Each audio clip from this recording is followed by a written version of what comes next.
ਏਕ ਓੰਕਾਰ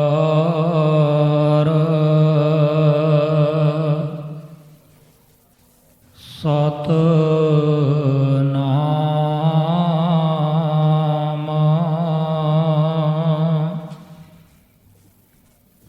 ਕਰਤਾ ਪੁਰਖ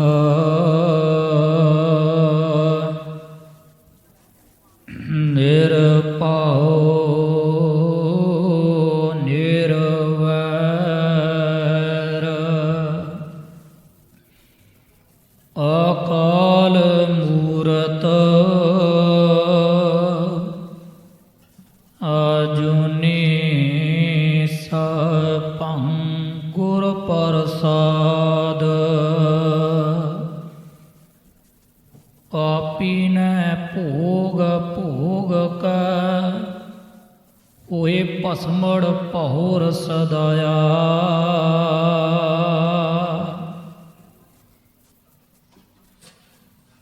ਆਪੀਨੈ ਭੋਗ ਭੋਗ ਕੈ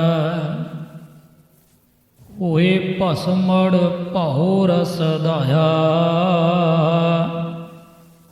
ਵੱਡਾ ਹੋਆ ਦੁਨੀਦਾਰ ਗਲ ਸੰਗਲ ਘਾਤ ਚਲਾਇਆ ਅਗੈ ਕਰਨੀ ਕੀਰਤ ਵਾਚੀਐ ਬਹਿ ਲੇਖਾ ਕਰ ਸਮਝਾਇਆ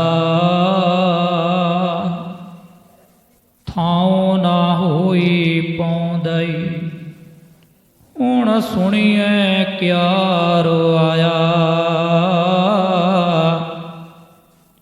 ਮਨ ਅੰਧੇ ਜਨਮ ਗਵਾਇਆ ਮਨ ਅੰਧੇ ਜਨਮ ਗਵਾਇਆ। ਵਾਹਿਗੁਰੂ ਜੀ ਕਾ ਖਾਲਸਾ ਵਾਹਿਗੁਰੂ ਜੀ ਕੀ ਫਤਿਹ। ਪਰਮ ਸਨਮਾਨਯੋਗ ਗੁਰੂ ਗ੍ਰੰਥ ਸਾਹਿਬ ਸੱਚੇ ਪਾਤਸ਼ਾਹ ਜੀ ਦੀ ਪਾਵਨ ਪਵਿੱਤਰ ਹਜ਼ੂਰੀ ਦੇ ਅੰਦਰ ਜੁੜ ਬੈਠੇ ਗੁਰੂ ਪਿਆਰੇ ਗੁਰੂ ਸਵਾਰੇ ਸਤ ਸੰਗੀ ਜਨੋ, ਬਹੁਤ ਹੀ ਵੱਡੇ ਭਾਗਾਂ ਵਾਲੇ ਹਾਂ। ਅੰਮ੍ਰਿਤ ਵੇਲੇ ਤੋਂ ਗੁਰੂ ਦਰਬਾਰ ਦੀਆਂ ਹਾਜ਼ਰੀਆਂ ਭਰੀਆਂ ਸਤਿਕਾਰਯੋਗ ਸਰਦਾਰ ਪਿਆਰਾ ਸਿੰਘ ਸ਼ੋਕਰ ਆਪਣੇ ਪੋਤਰੇ ਕਾਕਾ ਸਰਦਾਰ ਸੰਦੀਪ ਸਿੰਘ ਜੀ ਦੇ 18ਵੇਂ ਜਨਮ ਦਿਨ ਨੂੰ ਮਨਾਉਂਦਿਆਂ ਹੋਇਆਂ ਸੁਖਮਨੀ ਸਾਹਿਬ ਜੀ ਦੇ ਪਾਠ ਕਰਵਾਏ। ਉਪਰੰਤ ਹਫ਼ਤਾਵਾਰੀ ਦੀਵਾਨ ਸੱਜੇ।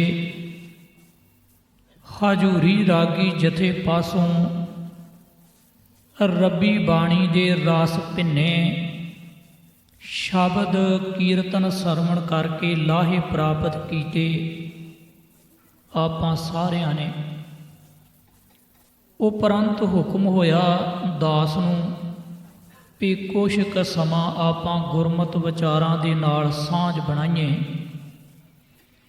ਆਓ ਜਿੰਨੇ ਕੁ ਗੁਰੂ ਦਰਬਾਰ ਦੇ ਅੰਦਰ ਸਰੀਰ ਜੁੜ ਬੈਠੇ ਗੁਰੂ ਚਰਨਾਂ ਦੇ ਵਿੱਚ ਹਾਜ਼ਰੀਆਂ ਲਵਾ ਰਹੇ ਮਨ ਬਿਰਤੀਆਂ ਨੂੰ ਕਰੀਏ ਇਕਾਗਰ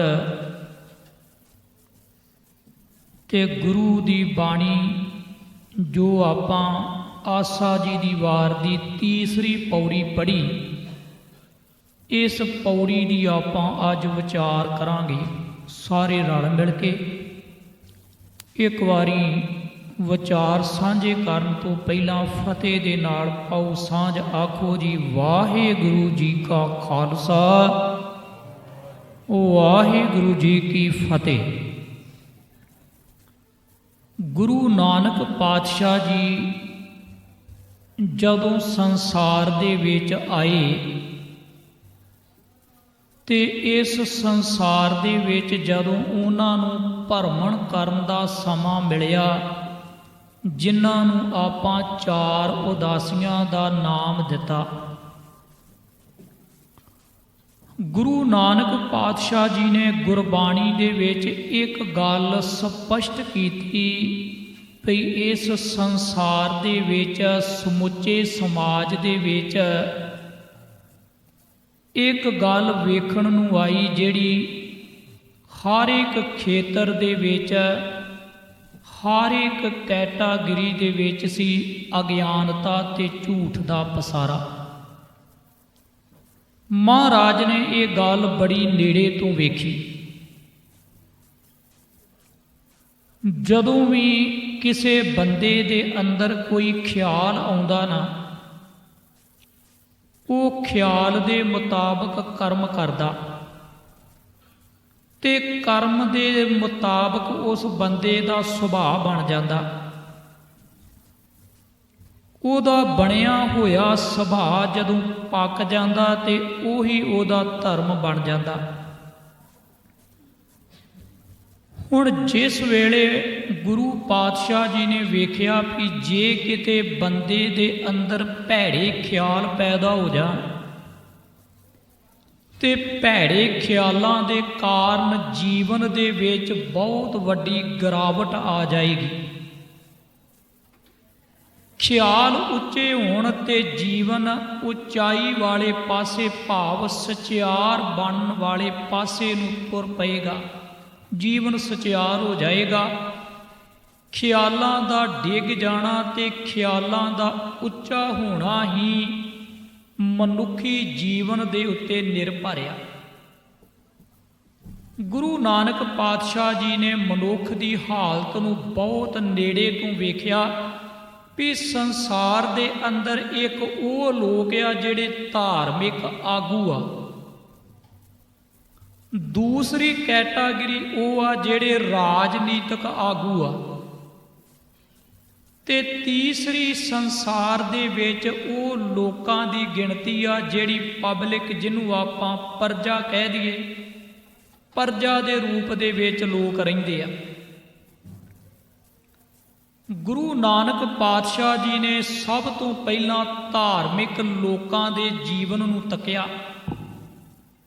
ਤੇ ਵੇਖਿਆ ਵੀ ਧਾਰਮਿਕ ਆਗੂ ਲੋਕ ਜਿਹੜੇ ਧਰਮ ਦੀ ਗੱਲ ਕਰਨ ਵਾਲੇ, ਉਹਨਾਂ ਦੇ ਅੰਦਰ ਵੀ ਕੂੜ ਦਾ ਪਸਾਰਾ ਤੇ ਬਾਕੀ ਲੋਕਾਂ ਦਾ ਕੀ ਹਸ਼ਰ ਹੋਵੇਗਾ।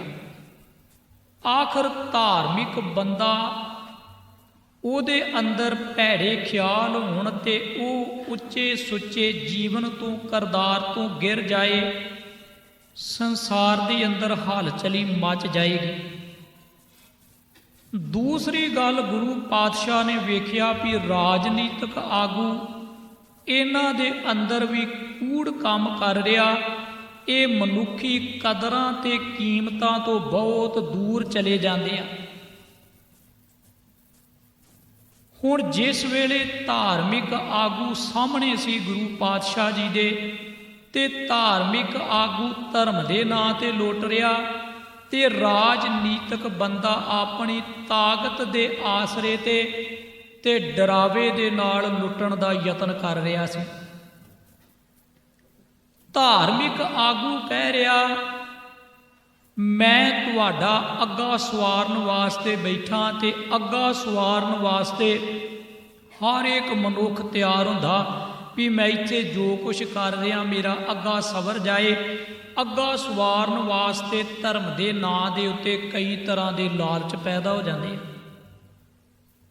ਸਵਰਗ ਦੀ ਲਾਲਸਾ, ਜੰਮਣ ਮਰਨ ਮਿਟ ਜਾਏਗਾ, ਉਹਦੇ ਵਾਸਤੇ ਫੇਰ ਕੀ ਕਰਨਾ ਪਏਗਾ? ਰਿਸ਼ਵਤ ਦੇਣੀ ਪਏਗੀ। ਤੇ ਇਹ ਕੁਛ ਸਾਡੇ ਧਰਮ ਦੇ ਵਿੱਚ ਵੀ ਆਣ ਵੜਿਆ।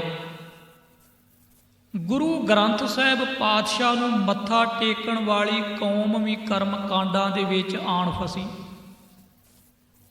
ਗੁਰੂ ਪਾਤਸ਼ਾਹ ਜੀ ਨੇ ਇਹਨਾਂ ਕੰਮਾਂ ਤੋਂ ਹੀ ਮਨੁੱਖ ਨੂੰ ਵਰਜਣ ਦਾ ਯਤਨ ਕੀਤਾ ਵੀ ਬੰਦਿਆ, ਇਹ ਕੂੜ ਦਾ ਪਸਾਰਾ ਝੂਠ ਆਏ, ਇੱਦਾਂ ਨਹੀਂ ਹੋ ਸਕਦਾ। ਮਰਨ ਤੋਂ ਬਾਅਦ ਤੇਰਾ ਕੀਤਾ ਹੋਇਆ ਹਰ ਇੱਕ ਕਰਮ ਜਿਹੜਾ ਇਹ ਮਰੇ ਹੋਏ ਪ੍ਰਾਣੀ ਤੱਕ ਨਹੀਂ ਪਹੁੰਚ ਸਕਦਾ, ਇਹ ਝੂਠ ਆ, ਲਾਲਚ ਆਏ। ਹੁਣ ਜਦੋਂ ਧਾਰਮਿਕ ਆਗੂ ਨੂੰ ਇਸ ਤਰ੍ਹਾਂ ਗੁਰੂ ਨਾਨਕ ਪਾਤਸ਼ਾਹ ਜੀ ਨੇ ਸਮਝਾਉਣ ਦਾ ਯਤਨ ਕੀਤਾ ਤੇ ਉਹ ਵਿਰੋਧਤਾ ਦੇ ਵਿੱਚ ਖੜਾ ਹੋਇਆ, ਤੇ ਰਾਜਨੀਤਿਕ ਆਗੂ ਵੀ ਇਸੇ ਤਰ੍ਹਾਂ ਹੀ ਹੁੰਦਾ। ਹੁਣ ਇਹ ਜਿਹੜੀ ਪੌੜੀ ਆਪਾਂ ਪੜ੍ਹੀ ਆਸਾ ਦੀ ਵਾਰ ਦੀ ਤੀਸਰੀ ਪੌੜੀ ਆ, ਤੇ ਇਸ ਪੌੜੀ ਦੀਆਂ 4 ਤੁਕਾਂ, 5ਵੀਂ ਤੁਕ ਅੱਧੀ ਆ, ਜਿਹਦੇ ਵਿੱਚ ਸਿਧਾਂਤ ਆ ਇਸ ਪੌੜੀ ਦਾ। ਗੁਰੂ ਨਾਨਕ ਪਾਤਸ਼ਾਹ ਜੀ ਕਹਿਣ ਲੱਗੇ, ਮਨ ਅੰਧੇ ਜਨਮ ਗਵਾਇਆ। ਅੰਧੇ ਦਾ ਅਰਥ ਕੀ ਹੁੰਦਾ? ਅੰਧੇ ਦਾ ਅਰਥ ਆ ਅਗਿਆਨੀ ਬੰਦਾ। ਤੇ ਧਾਰਮਿਕ ਆਗੂ ਕਦੇ ਵੀ ਨਹੀਂ ਚਾਹੁੰਦਾ ਵੀ ਮੇਰੇ ਸਾਹਮਣੇ ਬੈਠੇ ਲੋਕ ਗਿਆਨੀ ਹੋ ਜਾਣ, ਗਿਆਨਵਾਨ ਹੋ ਜਾਣ। ਕਿਵੇਂ ਹੋ ਜਾਏਗਾ? ਕਿਉਂਕਿ ਇਹਨਾਂ ਨੂੰ ਫਿਰ ਕਿਵੇਂ ਅਖੰਡ ਪਾਠਾਂ ਦੇ ਵਿੱਚ ਉਲਝਾਇਆ ਜਾਏਗਾ ਜੇ ਸਿਆਣੇ ਹੋ ਜਾਣਗੇ? ਇਹਨਾਂ ਨੂੰ ਕਿਵੇਂ ਅਰਦਾਸਾਂ ਦੇ ਵਿੱਚ ਉਲਝਾਇਆ ਜਾਏਗਾ ਜੇ ਸਿਆਣੇ ਹੋ ਜਾਣਗੇ? ਇਹਨਾਂ ਨੂੰ ਕਰਮ ਕਾਂਡਾਂ ਦੇ ਨਾਂ ਦੇ ਉੱਤੇ ਕਿਵੇਂ ਲੁੱਟਿਆ ਜਾਏਗਾ? ਗੁਰੂ ਨਾਨਕ ਪਾਤਸ਼ਾਹ ਕਹਿੰਦੇ ਅਗਿਆਨੀ ਆ ਲੋਕ। ਅੰਧੇ ਦਾ ਅਰਥ ਹੁੰਦਾ ਗਿਆਨ ਤੋਂ ਸੱਖਣਾ ਬੰਦਾ। ਮੈਂ ਇੱਕ ਤੁਹਾਡੇ ਸਾਹਮਣੇ ਛੋਟੀ ਜੀ ਗੱਲ ਕਰਕੇ ਇਸ ਪੌੜੀ ਵਾਲੇ ਪਾਸੇ ਆਵਾਂਗਾ, ਕਿਉਂਕਿ ਗੱਲਾਂ ਭਾਵੇਂ ਮਨ ਘੜਤੀ ਹੁੰਦੀਆਂ ਪਰ ਬਹੁਤ ਸੇਧ ਦੇ ਜਾਂਦੀਆਂ। ਕਈ ਵਾਰੀ ਮੈਂ ਸ਼ੇਖ ਸ਼ਾਦੀ ਦੀ ਇੱਕ ਘਟਨਾ ਪੜ੍ਹ ਰਿਹਾ ਸਾਂ। ਉਹਦਾ ਜੀਵਨ ਬੜਾ ਕਮਾਲ ਦਾ ਜੀਵਨ ਆ, ਕਿਉਂਕਿ ਉਹ ਆਪਣੇ ਸਮੇਂ ਦੇ ਉੱਚ ਕੋਟੀ ਦੇ ਵਿਦਵਾਨ, ਬੜੇ ਸਮਝਦਾਰ ਤੇ ਸਿਆਣੇ ਮਨੁੱਖ ਹੋਏ। ਉਹ ਇੱਕ ਵਾਰੀ ਸਕੂਲ ਦੇ ਵਿੱਚ ਪੜ੍ਹਾਉਣ ਜਾ ਰਹੇ ਸਨ, ਟੀਚਰ ਸੀ। ਤੇ ਉਸ ਵੇਲੇ ਦੇ ਸਾਧਨ ਹੁੰਦੇ ਕੀ ਸਨ? ਅੱਜ ਤੇ ਗੱਡੀਆਂ ਮੋਟਰਾਂ ਦਾ ਯੁੱਗ ਆ। ਉਸ ਵੇਲੇ ਪਸ਼ੂਆਂ ਦੀ ਸਵਾਰੀ ਲੋਕ ਕਰਦੇ ਸੀ, ਤੇ ਉਹਦੇ ਕੋਲ ਸਵਾਰੀ ਕਰਨ ਵਾਸਤੇ ਇੱਕ ਖੋਤਾ, ਰੋਜ਼ਾਨਾ ਹੀ ਉਹ ਚੜ੍ਹਦਾ, ਸਵਾਰੀ ਕਰਦਾ, ਬੱਚਿਆਂ ਨੂੰ ਪੜ੍ਹਾਉਣ ਚਲਾ ਜਾਂਦਾ, ਵਾਪਸ ਆਉਂਦਾ। ਇੱਕ ਦਿਨ ਐਸੀ ਘਟਨਾ ਵਾਪਰੀ, ਜੰਗਲੀ ਰਸਤੇ ਦੇ ਵਿੱਚੋਂ ਦੀ ਲੰਘ ਰਿਹਾ ਸੀ ਤੇ ਆਵਾਜ਼ ਆਈ। ਆਖਿਆ, ਸ਼ੇਖ ਸਾਦੀ ਕਿੱਥੇ ਚੱਲਿਆ? ਇਹ ਸਿਰਫ ਇੱਕ ਉਦਾਹਰਨ ਹੁੰਦੀ ਆ, ਤੇ ਉਦਾਹਰਨ ਕਦੇ ਗੁਰਮਤ ਨਹੀਂ ਹੁੰਦੀ, ਸਮਝਣ ਵਾਸਤੇ ਹੁੰਦੀ ਉਦਾਹਰਨ। ਤੇ ਉਦਾਹਰਨ ਦਾ ਹਮੇਸ਼ਾ ਇੱਕ ਪੱਖ ਹੁੰਦਾ।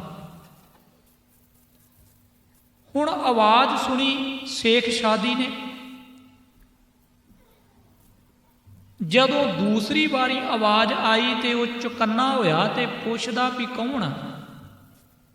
ਤੇ ਉਹ ਜਾਨਵਰ ਕਹਿਣ ਲੱਗਾ, ਮੈਂ ਆ। ਮੈਂ ਪੁੱਛਦਾ ਵੀ ਸ਼ੇਖ ਸਾਦੀ ਤੂੰ ਕਿੱਥੇ ਜਾਣਾ ਰੋਜ਼? ਉਹ ਕਹਿਣ ਲੱਗਾ, ਮੈਂ ਤੇ ਬੱਚਿਆਂ ਨੂੰ ਪੜ੍ਹਾਉਣ ਵਾਸਤੇ ਜਾਣਾ। ਕਹਿਣ ਲੱਗਾ, ਪੜ੍ਹ ਕੇ ਫਿਰ ਲੋਕ ਕੀ ਕਰਦੇ ਆ? ਇਹ ਬੱਚੇ ਪੜ੍ਹ ਕੇ ਕੀ ਕਰਨਗੇ? ਕਹਿਣ ਲੱਗਾ, ਪੜ੍ਹ ਕੇ ਵੱਡੇ ਵੱਡੇ ਅਫਸਰ ਬਣਨਗੇ, ਯੋਗ ਥਾਵਾਂ ਤੇ ਚਲੇ ਜਾਣਗੇ, ਤੇ ਜਦੋਂ ਯੋਗ ਥਾਵਾਂ ਸੰਭਾਲਣਗੇ ਸਮਾਜ ਦੇ ਵਿੱਚ ਸੇਵਾ ਕਰਨਗੇ, ਮਨੁੱਖੀ ਦੁਨੀਆ ਦਾ ਭਲਾ ਕਰਨਗੇ। ਕਹਿਣ ਲੱਗਾ, ਫਿਰ ਮੈਨੂੰ ਤੂੰ ਕਿਉਂ ਨਹੀਂ ਅੰਦਰ ਲੈ ਕੇ ਜਾਂਦਾ? ਮੈਨੂੰ ਤੇ ਤੂੰ ਬਾਹਰ ਬੰਨ੍ਹ ਜਾਣਾ, ਰੁੱਖ ਦੇ ਨਾਲ ਸਕੂਲ ਤੋਂ ਬਾਹਰ ਕਿਉਂ ਰੱਖਦਾ? ਮੈਨੂੰ ਵੀ ਸਕੂਲ ਦੇ ਅੰਦਰ ਲੈ ਕੇ ਜਾਇਆ ਕਰ। ਸ਼ੇਖ ਸਾਦੀ ਕਹਿਣ ਲੱਗਾ, ਜਿਸ ਦਿਨ ਤੂੰ ਅੰਦਰ ਚਲਾ ਗਿਆ ਨਾ, ਉਸ ਦਿਨ ਮੇਰਾ ਭਾਰ ਕੌਣ ਢੋਏਗਾ ਪਿਆਰਿਆ? ਮੇਰਾ ਤੇ ਭਾਰ ਢੋਣਾ ਬੰਦ ਕਰ ਦੇਗਾ, ਕਿਉਂਕਿ ਜਦੋਂ ਅਕਲ ਆ ਜਾਏਗੀ ਤੇ ਅਕਲ ਆਉਣ ਤੋਂ ਬਾਅਦ ਤੂੰ ਮੇਰਾ ਕੰਮ ਨਹੀਂ ਕਰੇਗਾ, ਕੰਮ ਦੇ ਲਾਇਕ ਨਹੀਂ ਰਹਿ ਜਾਏਗਾ। ਇਸੇ ਤਰ੍ਹਾਂ ਹੀ ਹੋਇਆ ਸਾਡੇ ਧਰਮ ਦੇ ਅੰਦਰ ਸਹਿਜ ਪਾਠ ਦੀ ਪ੍ਰਥਾ ਸੀ। ਸਹਿਜ ਪਾਠ, ਸਹਿਜੇ ਸਹਿਜੇ ਪਾਠ ਕਰਨਾ, ਸਮਝ ਸਮਝ ਕੇ ਬਾਣੀ ਨੂੰ ਪੜ੍ਹਨਾ, ਵਿਚਾਰ ਕੇ ਬਾਣੀ ਨੂੰ ਪੜ੍ਹਨਾ, ਫਿਰ ਰੀਤੀ ਆਈ, ਜੰਗਾਂ ਯੁੱਧਾਂ ਦਾ ਸਮਾਂ ਸੀ, ਅਖੰਡ ਪਾਠ ਸਾਹਿਬ ਚੱਲ ਪਏ ਵੀ ਥੋੜ੍ਹਾ ਜਿਹਾ ਛੇਤੀ ਦੇ ਨਾਲ ਸਮਾਂ ਘੱਟ ਹੁੰਦਾ ਸੀ ਸਿੰਘਾਂ ਦੇ ਕੋਲ ਅਖੰਡ ਪਾਠ ਸਾਹਿਬ ਕੀਤਾ ਜਾਏ। ਹੁਣ ਤੇ ਰਿਵਾਜ ਹੀ ਪੈ ਗਿਆ ਨਾ, ਕੋਈ ਸੁਣੇ ਚਾਹੇ ਨਾ ਸੁਣੇ, ਅਖੰਡ ਪਾਠ ਸਾਹਿਬ ਹੋਣਾ ਚਾਹੀਦਾ। ਸਹਿਜ ਪਾਠ ਦੀ ਥਾਂ ਨੇ ਅਖੰਡ ਪਾਠ ਸਾਹਿਬ ਦੀ ਥਾਂ ਲੈ ਲਈ। ਮੈਂ ਇੰਡੀਆ ਦੇ ਵਿੱਚ ਪਿਛੇ ਜੇ ਮੇਰੇ ਨਾਲ ਇੱਕ ਘਟਨਾ ਵਾਪਰੀ। ਕਹਿਣ ਲੱਗੇ ਪਰਿਵਾਰ ਵੀ ਸਾਡੇ ਬੱਚੇ ਦੀ ਮੰਗਣੀ ਨਹੀਂ ਹੁੰਦੀ ਤੇ ਅਖੰਡ ਪਾਠ ਸਾਹਿਬ ਕਰਾਉਣਾ, ਸਾਨੂੰ ਕਿਸੇ ਨੇ ਦੱਸਿਆ ਵੀ ਅਖੰਡ ਪਾਠ ਸਾਹਿਬ ਕਰਾਓ। ਤੇ ਜਿਹੜੇ ਬਾਬੇ ਨੇ ਅਖੰਡ ਪਾਠ ਸਾਹਿਬ ਦੱਸਿਆ, ਨਾਲ ਉਹਨੇ ਭੇਟਾ ਵੀ ਦੱਸੀ ਵੀ ਜਿਹੜਾ ਅਸੀਂ ਅਖੰਡ ਪਾਠ ਸਾਹਿਬ ਕਰਦੇ ਹਾਂ ਇਹ ਵੱਖਰਾ ਅਖੰਡ ਪਾਠ ਸਾਹਿਬ ਹੁੰਦਾ, ਇਹਦੇ ਵਿੱਚ ਪੈਸੇ ਵੀ ਜ਼ਿਆਦਾ ਲੱਗਦੇ ਆ, ਪੁਜਾਰੀ ਜ਼ਿਆਦਾ ਦੇਣੀ ਪਏਗੀ, ਕੋਈ 21,000 ਦਾ ਖਰਚਾ ਉਹਨੇ ਦੱਸਿਆ। ਕਹਿਣ ਲੱਗੇ 6 ਮਹੀਨੇ ਲੰਘ ਗਏ ਤੇ ਮੰਗਣੀ ਹੋਈ ਨਾ ਬੱਚੇ ਦੀ। ਫਿਰ ਉਹਨਾਂ ਨੂੰ ਪੁੱਛਿਆ ਵੀ ਹੁਣ ਕੀ ਅੜਚਣ ਪੈ ਗਈ। ਹੁਣ ਕਹਿਣ ਲੱਗੇ ਹੁਣ ਸੰਪਟ ਪਾਠ ਰੱਖ ਲਾਂਗੇ। ਜਦੋਂ ਉਹਦਾ ਖਰਚਾ ਪੁੱਛਿਆ ਤੇ ਉਹ 51,000 ਰੁਪਏ ਦਾ ਖਰਚਾ। ਹੁਣ ਇਹ ਕੀ ਸੀ? ਇਹ ਧਰਮ ਦੇ ਨਾਂ ਦੇ ਉੱਤੇ ਠੱਗੀਆਂ ਤੇ ਧਰਮ ਦੇ ਨਾਂ ਦੇ ਉੱਤੇ ਕੂੜ ਦਾ ਇੱਕ ਪਸਾਰਾ ਸੀ। ਗੁਰੂ ਨਾਨਕ ਪਾਤਸ਼ਾਹ ਜੀ ਨੇ ਇਹਨੂੰ ਹੀ ਖਤਮ ਕਰਨ ਵਾਸਤੇ ਭਰਮਣ ਕੀਤਾ ਧਰਤੀ ਦਾ ਵੀ ਲੋਕ ਕਿਹੜੇ ਪਾਸੇ ਨੂੰ ਤੁਰ ਪਏ ਆ। ਸਾਡੇ ਧਰਮ 'ਚ ਵੀ ਇਸੇ ਤਰ੍ਹਾਂ ਹੀ ਹੁਣ ਚੱਲ ਪਿਆ। ਜੇ ਬੱਚੇ ਨੂੰ ਭੁੱਖ ਨਹੀਂ ਲੱਗਦੀ ਤੇ ਤਾਂ ਵੀ ਅਰਦਾਸ, ਡਾਕਟਰ ਦੀ ਲੋੜ ਹੁੰਦੀ ਆ, ਅਰਦਾਸ ਦੀ ਲੋੜ ਨਹੀਂ ਹੁੰਦੀ। ਹਾਂ, ਗੁਰੂ ਪਾਤਸ਼ਾਹ ਜੀ ਕਿਰਪਾ ਕਰੇ, ਚੜ੍ਹਦੀ ਕਲਾ ਬਖਸ਼ੇ, ਤੰਦਰੁਸਤੀ ਬਖਸ਼ੇ। ਗੁਰੂ ਨਾਨਕ ਪਾਤਸ਼ਾਹ ਜੀ ਨੇ ਆਖਿਆ ਵੀ ਮਨ ਅੰਧੇ ਜਨਮ ਗਵਾਇਆ। ਜਿੰਨਾ ਚਿਰ ਤੂੰ ਅਗਿਆਨੀਆਂ ਨਾ ਬੰਦਿਆ ਉਹਨਾਂ ਚਿਰ ਤੇਰਾ ਜੀਵਨ ਸਫਲ ਨਹੀਂ ਹੋ ਸਕਦਾ, ਸਚਿਆਰ ਨਹੀਂ ਬਣ ਸਕਦਾ। ਤੇ ਦੂਜੀ ਗੱਲ ਕੀਤੀ ਗਵਾਇਆ। ਇਹ ਦੋ ਗੱਲਾਂ ਇਸ ਪੌੜੀ ਦੇ ਵਿੱਚ ਬੜੀਆਂ ਵਿਚਾਰਨ ਵਾਲੀਆਂ। ਗਵਾਇਆ ਦਾ ਅਰਥ ਹੁੰਦਾ ਇੱਕ ਵਸਤੂ ਮਿਲੀ, ਉਹਦੀ ਸੰਭਾਲ ਨਹੀਂ ਕੀਤੀ ਬੰਦੇ ਨੇ। ਪੈਸੇ ਸੀ ਕੋਲ ਤੇ ਪੈਸੇ ਸਾਂਭੇ ਨਹੀਂ ਬੰਦੇ ਨੇ, ਗਵਾ ਲਏ। ਤੇ ਜਿਸ ਬੰਦੇ ਦੇ ਕੋਲੋਂ ਚੀਜ਼ ਗਵਾਚ ਜਾਏ ਉਹਦੇ ਕੋਲ ਕੁਛ ਵੀ ਨਹੀਂ ਰਹਿੰਦਾ, ਬੰਦਾ ਪਛਤਾਉਂਦਾ, ਫਿਰ ਪਛਤਾਵਾ ਹੀ ਰਹਿ ਜਾਂਦਾ। ਬੜਾ ਕੀਮਤੀ ਪਦਾਰਥ ਸੀ ਕੋਲ, ਗਵਾਚ ਗਿਆ। ਮਹਾਰਾਜ ਕਹਿੰਦੇ ਜੀਵਨ ਮਿਲਿਆ ਹੈ ਮਨੁੱਖ, ਪਰ ਤੂੰ ਇਹਨੂੰ ਗਵਾਉਣ ਦੇ ਉੱਤੇ ਲੱਗਾ ਹੋਇਆ, ਗਵਾ ਰਿਹਾ ਇਸ ਜੀਵਨ ਨੂੰ। ਤੇ ਖਿਆਲ ਕਰ ਇਹ ਗਵਾਚਾ ਹੋਇਆ ਜੀਵਨ ਵਿਅਰਥ ਚਲਾ ਜਾਏਗਾ, ਇਹਨੂੰ ਗਵਾਈ ਨਾ। ਹੁਣ ਗਵਾਉਣਾ ਕੀ ਆ? ਮੰਨ ਲਿਆ ਜਾਏ ਕਿਸੇ ਬੰਦੇ ਨੂੰ ਆਪਾਂ 5 ਸਾਲ ਵਾਸਤੇ ਕਿਸੇ ਯੋਗ ਕੰਮ ਲਈ ਚੁਣ ਲੈਨੇ ਆ ਵੀ ਇਹ ਸਾਡਾ ਆਗੂ ਆ, ਇਹਨੂੰ 5 ਸਾਲ ਲਈ ਚੁਣਿਆ ਯੋਗ ਥਾਂ ਦੇ ਉੱਤੇ, ਤੇ ਬੰਦਾ ਅਯੋਗ ਸਾਬਤ ਹੋਏ। ਯੋਗ ਥਾਂ ਦੇ ਵਾਸਤੇ ਚੁਣਿਆ ਜਾਏ ਪਰ ਸਾਬਤ ਅਯੋਗ ਹੋਏ ਤੇ ਉਹਨੂੰ ਕਹਿੰਦੇ ਆ ਗਵਾਇਆ। ਯੋਗ ਵਾਸਤੇ ਚੁਣਿਆ ਸੀ, ਅਯੋਗ ਸਾਬਤ ਹੋਇਆ। ਇੱਕ ਬੱਚਾ ਸਕੂਲ ਦੇ ਵਿੱਚ ਪੜ੍ਹਦਾ, ਜੇ ਲਗਨ ਦੇ ਨਾਲ ਮਿਹਨਤ ਨਹੀਂ ਕਰਦਾ ਤੇ ਸਮਝ ਲੈਣਾ ਡੰਗ ਟਪਾਊ ਕੰਮ ਕਰ ਰਿਹਾ। ਸਕੂਲ ਦੇ ਵਿੱਚ ਨਾ ਕੋਈ ਰੁਚੀ ਆ, ਨਾ ਪੜ੍ਹਨ ਦੇ ਵਿੱਚ ਰੁਚੀ ਆ, ਤੇ ਕੀ ਆਈ?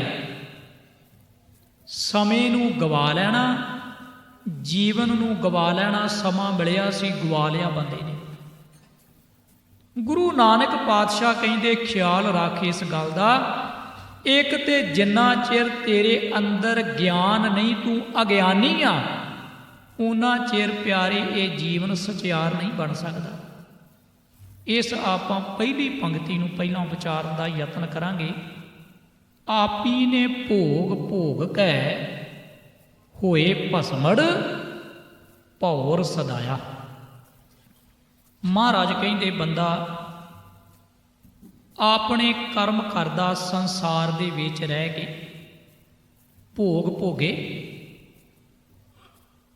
ਪਰ ਸਰੀਰ ਜਿਹੜਾ ਸੀ ਇਹ ਭੋਗਾਂ ਦੇ ਵਿੱਚ ਹੀ ਖਚਤ ਰਿਹਾ।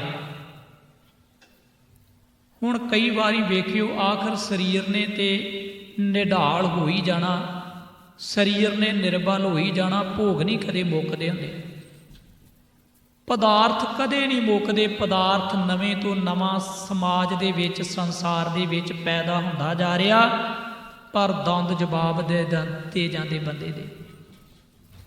ਵੇਖਣ ਵਾਸਤੇ ਨਵੇਂ ਤੋਂ ਨਵੀਂ ਚੀਜ਼ ਆ ਜਾਂਦੀ ਆ ਦੁਨੀਆ ਦੇ ਅੰਦਰ, ਪਰ ਅੱਖਾਂ ਜਵਾਬ ਦੇ ਜਾਂਦੀਆਂ।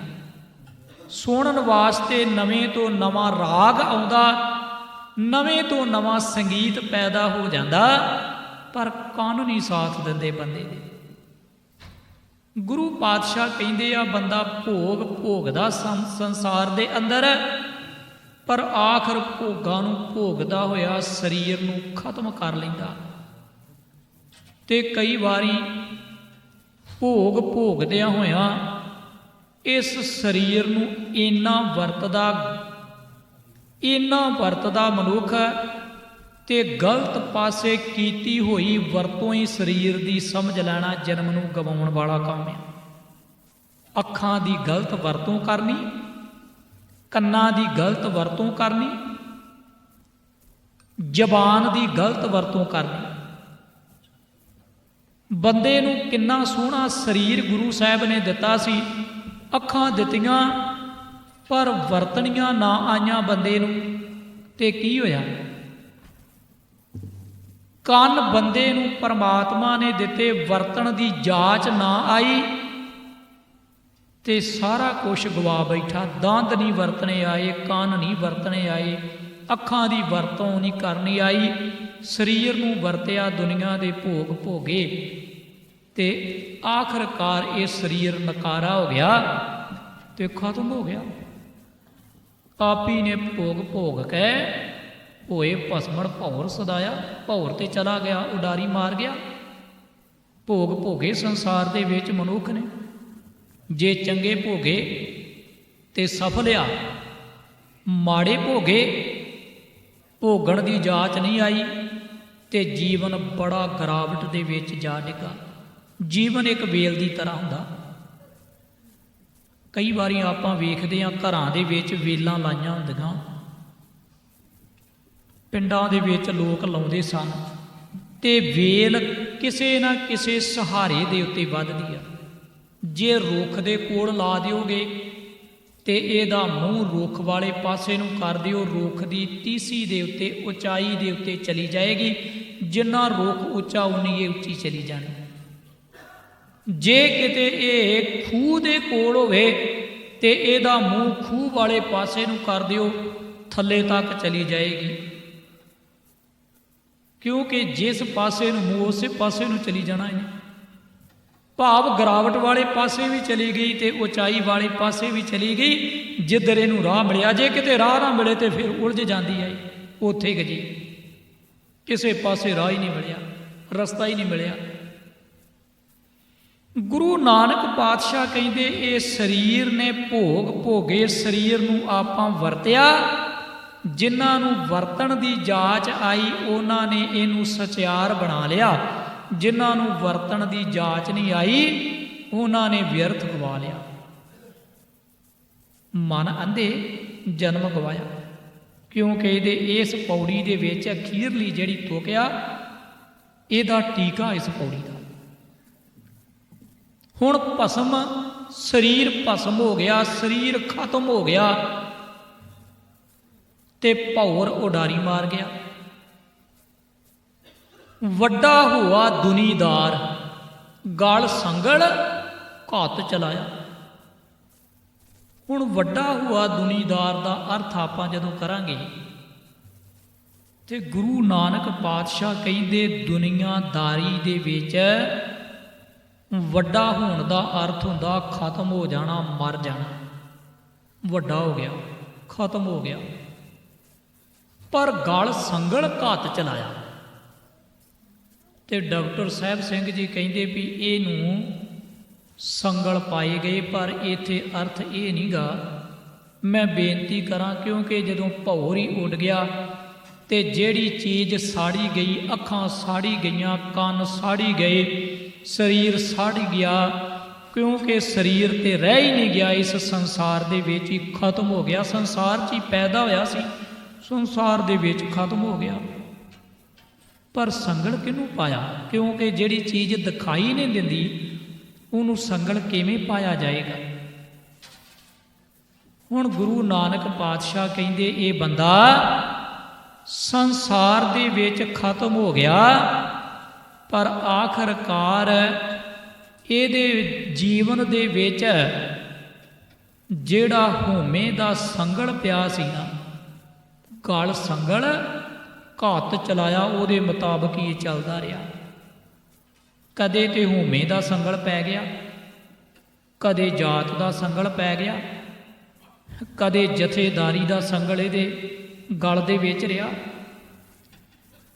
ਦੁਨੀਆਦਾਰੀ ਦੇ ਵਿੱਚ ਇਹ ਸੰਗਲ ਤੋਂ ਨਹੀਂ ਬਚ ਸਕਿਆ। ਕਿਸੇ ਨਾ ਕਿਸੇ ਖੇਤਰ ਦੇ ਵਿੱਚ ਇਹਦੇ ਗਲ ਦੇ ਵਿੱਚ ਸੰਗਲ ਪਿਆ ਰਿਹਾ। ਦੁਨੀਆ ਦੇ ਵਿੱਚ, ਦੁਨੀਆਦਾਰੀ ਦੇ ਵਿੱਚ ਮਰਿਆ ਪਿਆ ਮਨੁੱਖ ਭਾਵੇਂ ਕਿਸੇ ਵੀ ਖੇਤਰ ਦੇ ਵਿੱਚ ਹੋਵੇ, ਕੋਈ ਨਾ ਕੋਈ ਸੰਗਲੇ ਦੇ ਗਲ ਦੇ ਵਿੱਚ ਪਿਆ ਹੀ ਆ, ਉਲਝਣਾਂ ਦੇ ਵਿੱਚ ਫਸਿਆ ਹੀ ਬੰਦਾ। ਬਾਬਾ ਸ੍ਰੀ ਚੰਦ ਜੀ ਨੂੰ ਗੁਰੂ ਨਾਨਕ ਸਾਹਿਬ ਕਹਿੰਦੇ ਆ, ਸ੍ਰੀ ਚੰਦਾ ਆ ਕਟੋਰਾ ਕੱਢ ਕੇ ਲਿਆ। ਤੇ ਬਾਬਾ ਸ੍ਰੀ ਚੰਦ ਨੇ ਸੋਚਿਆ ਵੀ ਮੈਂ ਪੁੱਤਰ ਹਾਂ।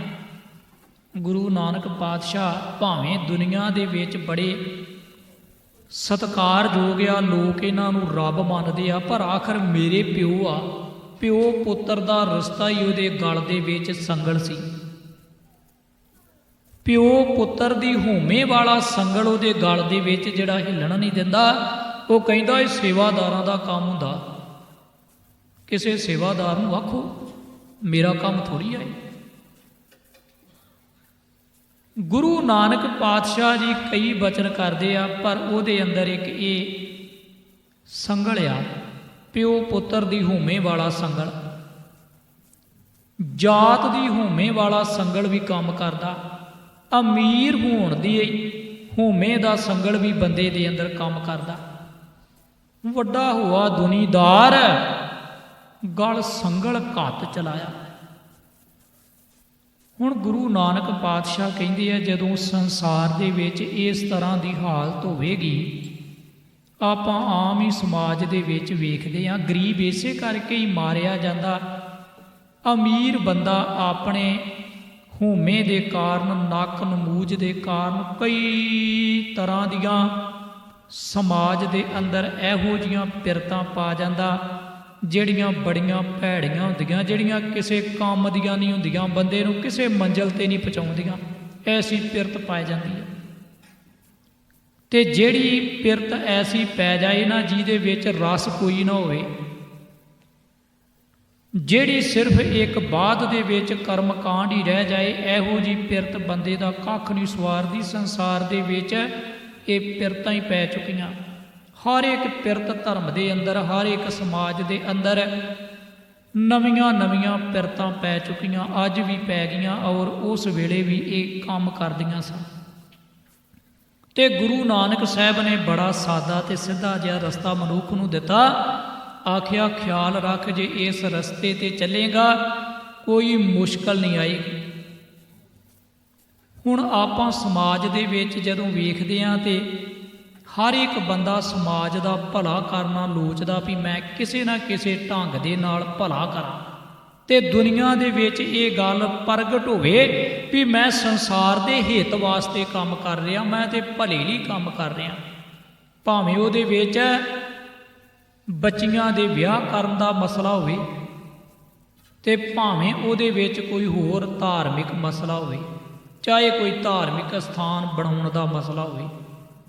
ਵੇਖਣ ਨੂੰ ਤੇ ਇਸੇ ਤਰ੍ਹਾਂ ਹੀ ਲੱਗਦਾ ਵੀ ਇਹ ਬਹੁਤ ਸੋਹਣੀ ਪਿਰਤ ਆ, ਵਧੀਆ ਕੰਮ ਆ, ਪਰ ਆਖਰ ਜਦੋਂ ਆਪਾਂ ਬੜੀ ਗਹਿਰਾਈ ਦੇ ਵਿੱਚ ਜਦ ਵੇਖਦੇ ਹਾਂ ਤੇ ਇਹ ਵੀ ਕੰਮ ਜਿਹੜੇ ਆ, ਇਹ ਵੀ ਇੱਕ ਵਪਾਰਕ ਧੰਦਾ ਸਾਨੂੰ ਨਜ਼ਰ ਆਉਂਦੇ ਆ। ਵਪਾਰਕ ਧੰਦਾ ਵੀ ਬੰਦੇ ਦੇ ਵਪਾਰ ਕਰਨ ਦਾ ਢੰਗ ਕਿੰਨਾ, ਤਰੀਕਾ ਕਿੰਨਾ ਕਮਾਲ ਦਾ। ਇਹੀ ਵਪਾਰ ਸੱਜਣ ਠੱਗ ਨੇ ਆਰੰਭ ਕੀਤਾ। 12 ਤਿਲਕ ਲਾ ਕੇ ਬੈਠਾ। ਗੁਰੂ ਨਾਨਕ ਪਾਤਸ਼ਾਹ ਜੀ ਨੇ ਆਖਿਆ, ਉਹ ਪਿਆਰਿਆ, ਤੇਰੇ ਅੰਦਰ ਕੂੜ ਦਾ ਪਸਾਰਾ ਵਰਤਦਾ, ਭਾਵੇਂ ਦੁਨੀਆ ਨੂੰ ਇਹ ਭੁਲੇਖਾ ਪੈ ਰਿਹਾ ਵੀ ਤੂੰ ਧਾਰਮਿਕ ਆਗੂ ਆ, ਤੇਰੇ ਘਰ ਦੇ ਵਿੱਚ ਮੰਦਰ ਆ, ਮਸਜਿਦ ਆ, ਪਰ ਇਹ ਤੇ ਗੁੰਮਰਾਹ ਕਰਨ ਵਾਲਾ ਕੰਮ ਆ। ਇਦਾਂ ਦਾ ਕੰਮ ਸਮਾਜ ਨੂੰ ਕਿੱਥੇ ਲੈ ਕੇ ਜਾਏਗਾ? ਕੀ ਦੇਣ ਆ ਤੇਰੀ ਸਮਾਜ ਨੂੰ? ਦੱਸ। ਗੁਰੂ ਨਾਨਕ ਨੂੰ ਅਸੀਂ ਕਿਉਂ ਮੰਨਦੇ ਹਾਂ? ਕੀ ਕਾਰਨ ਆ ਗੁਰੂ ਨਾਨਕ ਪਾਤਸ਼ਾਹ ਨੂੰ ਮੰਨਣ ਦਾ? ਕਿਉਂਕਿ ਗੁਰੂ ਨਾਨਕ ਸਾਹਿਬ ਨੇ ਸਾਨੂੰ ਇੱਕ ਜੀਵਨ ਬੜਾ ਸਾਦਾ ਜਿਹਾ ਜੀਣ ਦਾ ਢੰਗ ਦੱਸਿਆ, ਤੇ ਜੀਵਨ ਦੇ ਵਿੱਚ ਇੱਕ ਦੂਜੇ ਨੂੰ ਨਾਲ ਲੈ ਕੇ ਚੱਲਣ ਦੀ ਜਾਚ ਸਿਖਾਈ ਆ ਵੀ ਜਿਹੜਾ ਤੇਰੇ ਸਾਹਮਣੇ ਖੜਾ ਨਾ, ਤੇਰੇ ਕਾਰਨ ਦੁਖੀ ਨਾ ਹੋਵੇ। ਇਸ ਗੱਲ ਦਾ ਖਿਆਲ ਰੱਖੀ। ਮੈਂ ਇੱਕ ਦਿਨ ਇਤਿਹਾਸ ਦੇ ਅੰਦਰੋਂ ਇੱਕ ਛੋਟੀ ਜਿਹੀ ਘਟਨਾ ਆਪ ਜੀ ਦੇ ਸਾਹਮਣੇ ਰੱਖੀ ਸੀ ਵੀ ਭਾਈ ਕੱਟੂ ਜੀ ਕਾਬਲ ਕਧਾਰ ਦੇ ਰਹਿਣ ਵਾਲੇ ਸਨ, ਤੇ ਇੱਕ ਵਾਰੀ ਸੰਗਤਾਂ ਦਰਬਾਰ ਸਾਹਿਬ ਆ ਰਹੀਆਂ ਸਨ, ਤੇ ਭਾਈ ਕੱਟੂ ਦੇ ਇੱਕ ਐਸੀ ਬਿਮਾਰੀ ਸੀ ਸਰੀਰ ਦੇ ਅੰਦਰ ਜਿਹਨੂੰ ਆਪਾਂ ਦਮਾ ਕਹਿੰਦੇ ਆ, ਦਮੇ ਦੀ ਬਿਮਾਰੀ। ਖੰਘ ਆਉਂਦੀ ਸੀ ਉਹਨੂੰ, ਖਾਂਸੀ ਆ, ਸਾਹ ਲੈਣਾ ਕਈ ਵਾਰੀ ਬੜਾ ਔਖਾ ਹੋ ਜਾਂਦਾ। ਤੇ ਜਿਹੜੇ ਲੋਕ ਇਸ ਬਿਮਾਰੀ ਦੇ ਨਾਲ ਗ੍ਰਸਤ ਆ ਨਾ, ਇਹ ਬੜੀ ਖਤਰਨਾਕ ਬਿਮਾਰੀ ਆ। ਕਈ ਵਾਰੀ ਠੰਡ ਹੋਵੇ ਜਾਂ ਮਿੱਟੀ ਘਟਾ ਹੋਵੇ, ਬੰਦਾ ਸਫ਼ਰ ਕਰ ਰਿਹਾ ਹੋਵੇ, ਤੇ ਸਾਹ ਕਈ ਵਾਰੀ ਮਨੁੱਖ ਦਾ ਰੁਕਦਾ, ਔਖਾ ਹੁੰਦਾ ਸਾਹ।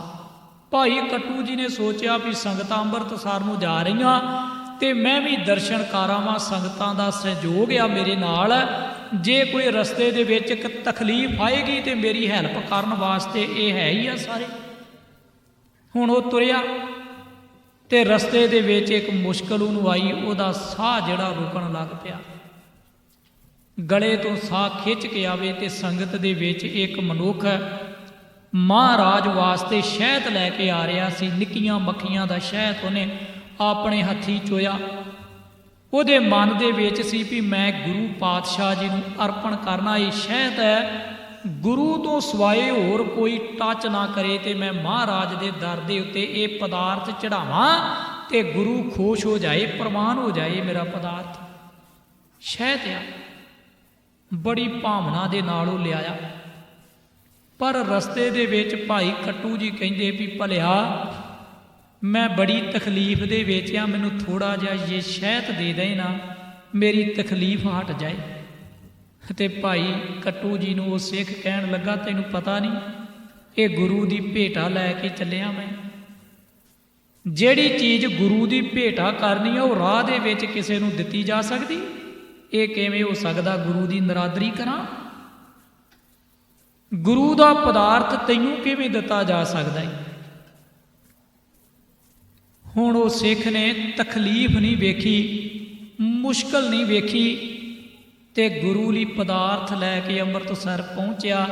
ਭਾਈ ਕੱਟੂ ਜੀ ਵੀ ਉਸੇ ਤਰ੍ਹਾਂ ਹੀ ਸਫ਼ਰ ਕਰਦੇ ਰਹੇ। ਬੜੀ ਮੁਸ਼ਕਲ ਸੀ, ਸਰੀਰ ਸਾਥ ਨਹੀਂ ਦਿੰਦਾ, ਪਰ ਪਹੁੰਚੇ। ਤੇ ਗੁਰੂ ਅਰਜਨ ਸਾਹਿਬ ਪਾਤਸ਼ਾਹ ਦੀ ਜਦੋਂ ਅਰਪਣ ਕੀਤਾ ਨਾ ਇਹ ਸ਼ਹਿਦ, ਤੇ ਗੁਰੂ ਪਾਤਸ਼ਾਹ ਜੀ ਨੇ ਵੇਖਿਆ, ਕਹਿਣ ਲੱਗੇ, ਉਹ ਸਿੱਖਾ, ਇਹ ਸ਼ਹਿਦ ਸਾਡੇ ਕੰਮ ਦਾ ਨਹੀਂ, ਇਹਨੂੰ ਰੱਖ ਆਪਣੇ ਕੋਲ। ਜਦੋਂ ਰਸਤੇ ਦੇ ਵਿੱਚ ਤੇਥੋਂ ਮੰਗਿਆ ਸੀ ਉਦੋਂ ਤੇ ਦਿੱਤਾ ਨਹੀਂ ਸਨ।